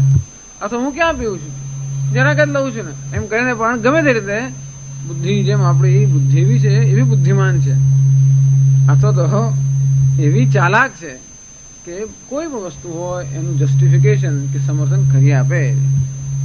અંતેથી ઘણા લોકો કહે છે કે જોયું કોઈ પણ કામમાં હંમેશા કંઈ ને કંઈ દલીલ તો હોય જ. પોતે જે કરે બધાને હંમેશા જસ્ટિફાય તો કરે જ, કારણ કે જસ્ટિફાય કરવું એ બુદ્ધિનો ધર્મ છે. અંતેથી જે પણ આપણે કરીએ એને આપણે જસ્ટિફાય કરીએ, અર્થાત આપણે જે કરીએ એ યોગ્ય છે એ રીતે એને સમર્થન આપીએ જ. ન આપીએ તો આપણે કામ જ ન કરી શકીએ. કોઈ કામ આપણે ત્યારે જ કરી શકીએ જ્યારે આપણી દ્રષ્ટિએ યોગ્ય હોય ત્યારે. આપણે જ જેને અયોગ્ય ગણતા હોય એવું કામ આપણે કરી જ ના શકીએ. એટલે કોઈનું આપણે બુરું કરવું હોય, કોઈની હિંસા કરવી હોય, કોઈની હત્યા પણ કરવી હોય તો પણ કોઈ રીતે આપણા મનની અંદર એ વસ્તુને સમર્થન મળવું જ જોઈએ. આ દેશદ્રોહી છે અને આમ કરવું જ જોઈએ એમ કરીને કોઈ રીતે આવેગ ઉત્પન્ન થાય અને આવેગને કારણે માણસ પછી એ પ્રકારનું કૃત્ય કરે. નહીં તો આવું ક્રૂર કર્મ કોણ કરે? છતાં આવું ક્રૂર કર્મ પણ મનુષ્ય કરતા હોય. કેમ? કારણ કે એવો એક આવેગ ઉત્પન્ન થાય. એ હવે કેવું? કારણ કે પોતાની બુદ્ધિ જે છે એ બુદ્ધિ એ વસ્તુને સમર્થન આપે. બસ આ તો કરવું જ જોઈએ. આ જ દેશદ્રોહી છે. જો આ સત્તા પર આવશે દેશનું આમ સત્યાનાશ થશે એમ કરીને પછી એને સમર્થન આપે. આ માણસો કંઈ પણ કામ કરે એ બધાની પાછળ સમર્થન હોય જ છે. એની પોતાની રીતે પોતાની ફિલોસોફી હોય. દરેક જણની એક ફિલોસોફી હોય. ફિલોસોફી અર્થાત દરેકનો એક તત્વ નિર્ણય હોય અને એ પ્રમાણે બધા લોકો કામ કરતા હોય. અંતેથી આ કામ જે છે એ એવો તો છે કે જેને પારખવો બહુ મુશ્કેલ છે. અને આપણા પ્રત્યેક કર્મ આ કામથી પ્રેરાય મુખ્યત્વે થતા હોય છે. અને છતાં પણ એટલી એવી ચાલાકીથી ને એવી કુશળતાથી કામ લેતો હોય કે આપણને પણ ખબર ના હોય કે આપણા કર્મની પાછળ કોઈ પ્રકારની કામના રહેલી છે. એવું આપણે લાગે પણ નહીં. ઘણીવાર આપણને લાગે હું મહાન ત્યાગી છું, ઘણો બધો એવો ગર્વ આપણને હોય છે. એ બધાની પાછળ પણ એવો છુપાયેલો હોય છે કે જેમ જેમ આપણે છેલ્લે આવશે કામ રૂપમ દુરાસદમ, અને પકડવો બહુ મુશ્કેલ છે અને એને પારખવો પણ મુશ્કેલ છે. જેમ જેમ આપણે પારખતા જઈએ તમે સૂક્ષ્મ ને સૂક્ષ્મ બનતો જાય. ઇન્દ્રિયના સ્તર પર આપણે કામને પારખ્યો કે આ તો જો વિષયમાં લોભ આકર્ષણ ઉત્પન્ન કરે તરત મનના સ્તરે લાગણીના સ્તરે ચાલી જાય. તેને પારખીએ બુદ્ધિના સ્તરે ચાલી જાય. આમ કામ પણ સૂક્ષ્મ અને સૂક્ષ્મ બનતો જાય. પહેલા એ સ્થૂળ હોય જે રીતે ગર્ભ ઉલ્બથી આવૃત થયો હોય એવું સ્થૂળ કામ હોય, એને તો આપણે પારખી શકીએ, એને સરળતાથી આપણે એને દૂર પણ કરી શકીએ. પછી એ રાજસ કામ બની જાય અને છેવટે સાત્વિક કામ બને. આમ સૂક્ષ્મતર સૂક્ષ્મતમ આવો કામ બનતો જાય. અને આ રીતે એ તૈ વિમોહયતી, જેમ ગયા વખતે કહ્યું તેમ આપણો જીવનનો રથ છે એ બધો આ કામના દુશ્મનના જ કાબુમાં છે. આપણો ડ્રાઈવર જે છે, મુખ્ય સારથી બુદ્ધિ, એના એ જ એના પ્રભાવમાં છે. મન જે લગામ છે એ પણ એના પ્રભાવમાં, ઇન્દ્રિયો જે ઘોડાઓ છે એ પણ એના પ્રભાવમાં, વિષયો જે રસ્તા છે એ તો એ છે જ. એમ કરીને આપણા જીવનું સંચાલન કોણ કરે છે? વિવેક બુદ્ધિ નથી કરતી, કામના કરે છે. તો આટલો જ ભેદ છે અર્જુન અને દુર્યોધન વચ્ચે. અર્જુનના રથનું સંચાલન કોણ કરે છે? શ્રી કૃષ્ણ કરે છે. દુર્યોધનના રથનું સંચાલન કોણ કરે છે? કામ. કેનાપી દેવેન હૃદિસ્થિતેન યથા નિયુક્તોસ્મિ તથા કરોમિ. કે ધર્મ શું છે એનું મને જ્ઞાન છે, પણ હું આચરણ કરી શકતો નથી. અધર્મ શું છે એ પણ જાણું છું, પણ કોઈ તેમાંથી નિવૃત્ત થઈ શકતો નથી. કેમ? કારણ કે હું મારું સંચાલન કરતો નથી. કેનાપી દેવેન હૃદિસ્થિતેન, કોઈ એવો દેવ મારા હૃદયમાં બેઠેલો છે કે જેવી રીતે મને નિયુક્ત કરે છે એ રીતે હું આ સર્વ કર્મ કરું છું. આમ દુર્યોધન પોતે જ કહે છે કે એ કોના પ્રભાવમાં છે? આ કામના પ્રભાવ. કોઈ દેવ નથી, ત્યાં કામ છે. આપણે પ્રારબ્ધ વગેરે કહીએ, પણ જાણવું જોઈએ કે નહીં, આ તો ઘણી વાર આપણા કર્મો, આપણી મારો આત્માનો અવાજ એવા બધા પડતા હોય છે, એ કામના જ અવાજ હોય. ઘણી વાર તો આત્મા તો ક્યારે આપણું અંતઃકરણ શુદ્ધ હોય ત્યારે આત્માનો અવાજ આવે, નહીં તો રાગ દ્વેષના જ અવાજ આવતા હોય છે. અને તેથી આ દુર્યોધનના રથનું સંચાલન કોણ કરે છે? આ કામ કરે છે. અને તેથી કઠોપનિષદમાં ખૂબ વર્ણન કર્યું છે કે જ્યાં વિવેક ન હોય ત્યાં આ સારથી જે છે, એટલે આ ઇન્દ્રિયો રૂપી ઘોડા છે એ પણ આપણા કાબુની બહાર જતા રહે. દુષ્ટાશ્વા એવો સારથે, જેમ પેલા સારથી એના અશ્વ જે હોય દુષ્ટ હોય, અર્થાત એના કાબુમાં ન હોય તો કેવા રથને ગમે તે રસ્તે ખેંચી જાય અને ખાડામાં પાડે. એમ આ ઇન્દ્રિયોની અંદર કે મન બુદ્ધિમાં જો વિવેક ન હોય, શ્રેય માર્ગ અને પ્રયો માર્ગનો વિવેક ન હોય, તો આ કામ પણ ક્યાં આપણું જે જીવન રથ છે એને કઈ જઈને ખાડામાં પાડે. અને તેથી વિજ્ઞાન સારથી અસ્તુ મનઃ પ્રગ્રહવાન રહે.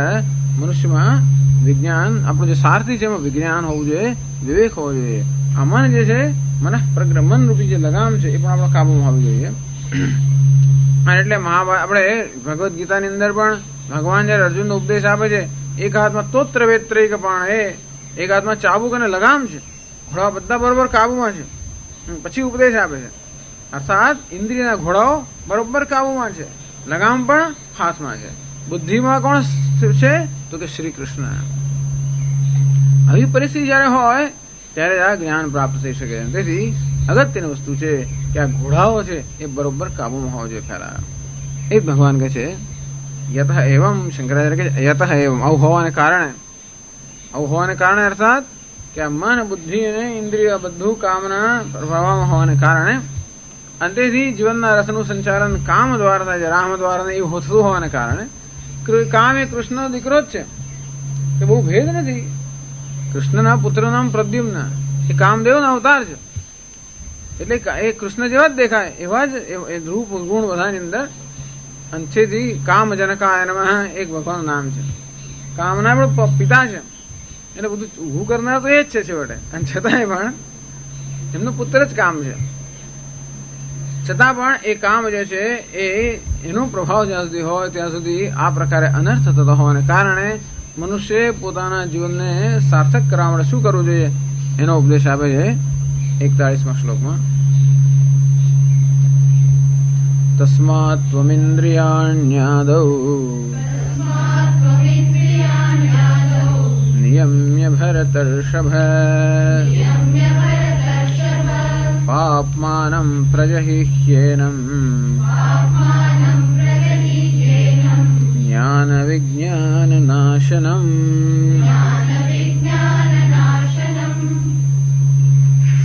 તસ્માત એ કારણથી ત્વમ ઇન્દ્રિયાણી આદૌ નિયમ્ય, હે ભરતર્ષભ, હે ભરત કુળની અંદર શ્રેષ્ઠ ઋષભ એટલે શ્રેષ્ઠ. તસ્માત તે કારણથી ત્વમ ઇન્દ્રિયાણી આદૌ નિયમ્ય, સૌથી પહેલા તો ઇન્દ્રિયોનું નિયમન કર. આમ તો કામ ઇન્દ્રિય મન અને બુદ્ધિ બધી જગ્યાએ રહેલો છે, પણ તું ઇન્દ્રિયનું નિયમન કર. એમ કરીને પાપમાનમ એનમ પાપમાનમ પ્રજહિ. આ પાપી જે છે કામ એને પ્રજહિ એનું બરોબર પ્રકર્ષણ જહી બરોબર ત્યાગ કરી દે. કેમ ત્યાગ કરી દે? એ દુશ્મન છે. કેમ દુશ્મન છે? જ્ઞાન વિજ્ઞાન નાશનમ. આ તારા જ્ઞાન અને વિજ્ઞાન બંનેનો નાશ કરનાર જે શત્રુ જે બુદ્ધિ મન અને ઇન્દ્રિયમાં રહેલો છે એનો ઇન્દ્રિય પર પહેલા કાબુ લાવે, નિયંત્રણ કરીને એ કામ રૂપી શત્રુનો તું ત્યાગ કર.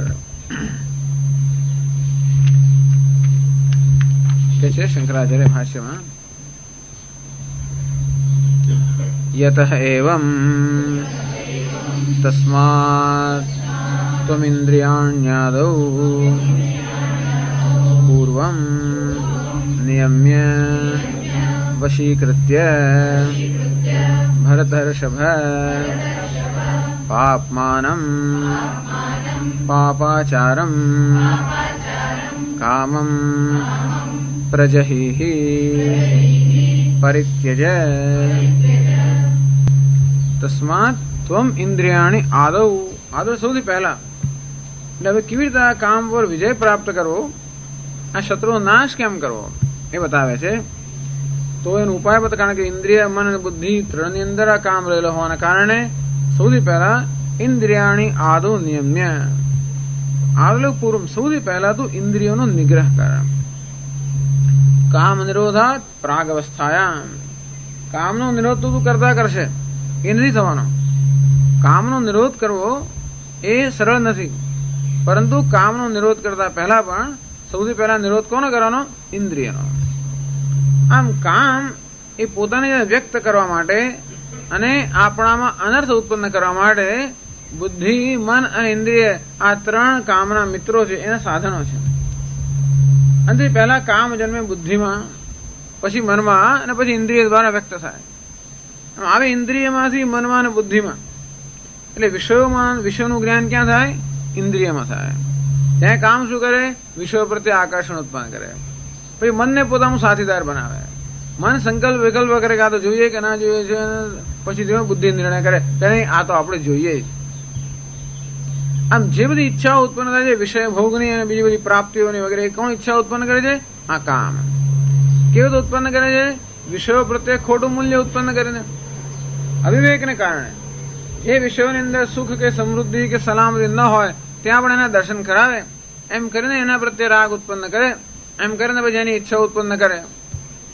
એમાં કદાચ હજી તને સ્વતંત્રતા નથી, આવું થયા કરશે. પરંતુ માત્ર ઈચ્છા ઉત્પન્ન થઈ ત્યાંથી હજી આપણો એટલો બધો ડેમેજ અથવા તો એટલું બધું હજી નુકસાન થયું નથી. પરંતુ એ ઈચ્છા જયારે કર્મના રૂપમાં પરિણમે ત્યાર પછી ખરેખર અનર્થ ઉત્પન્ન થાય.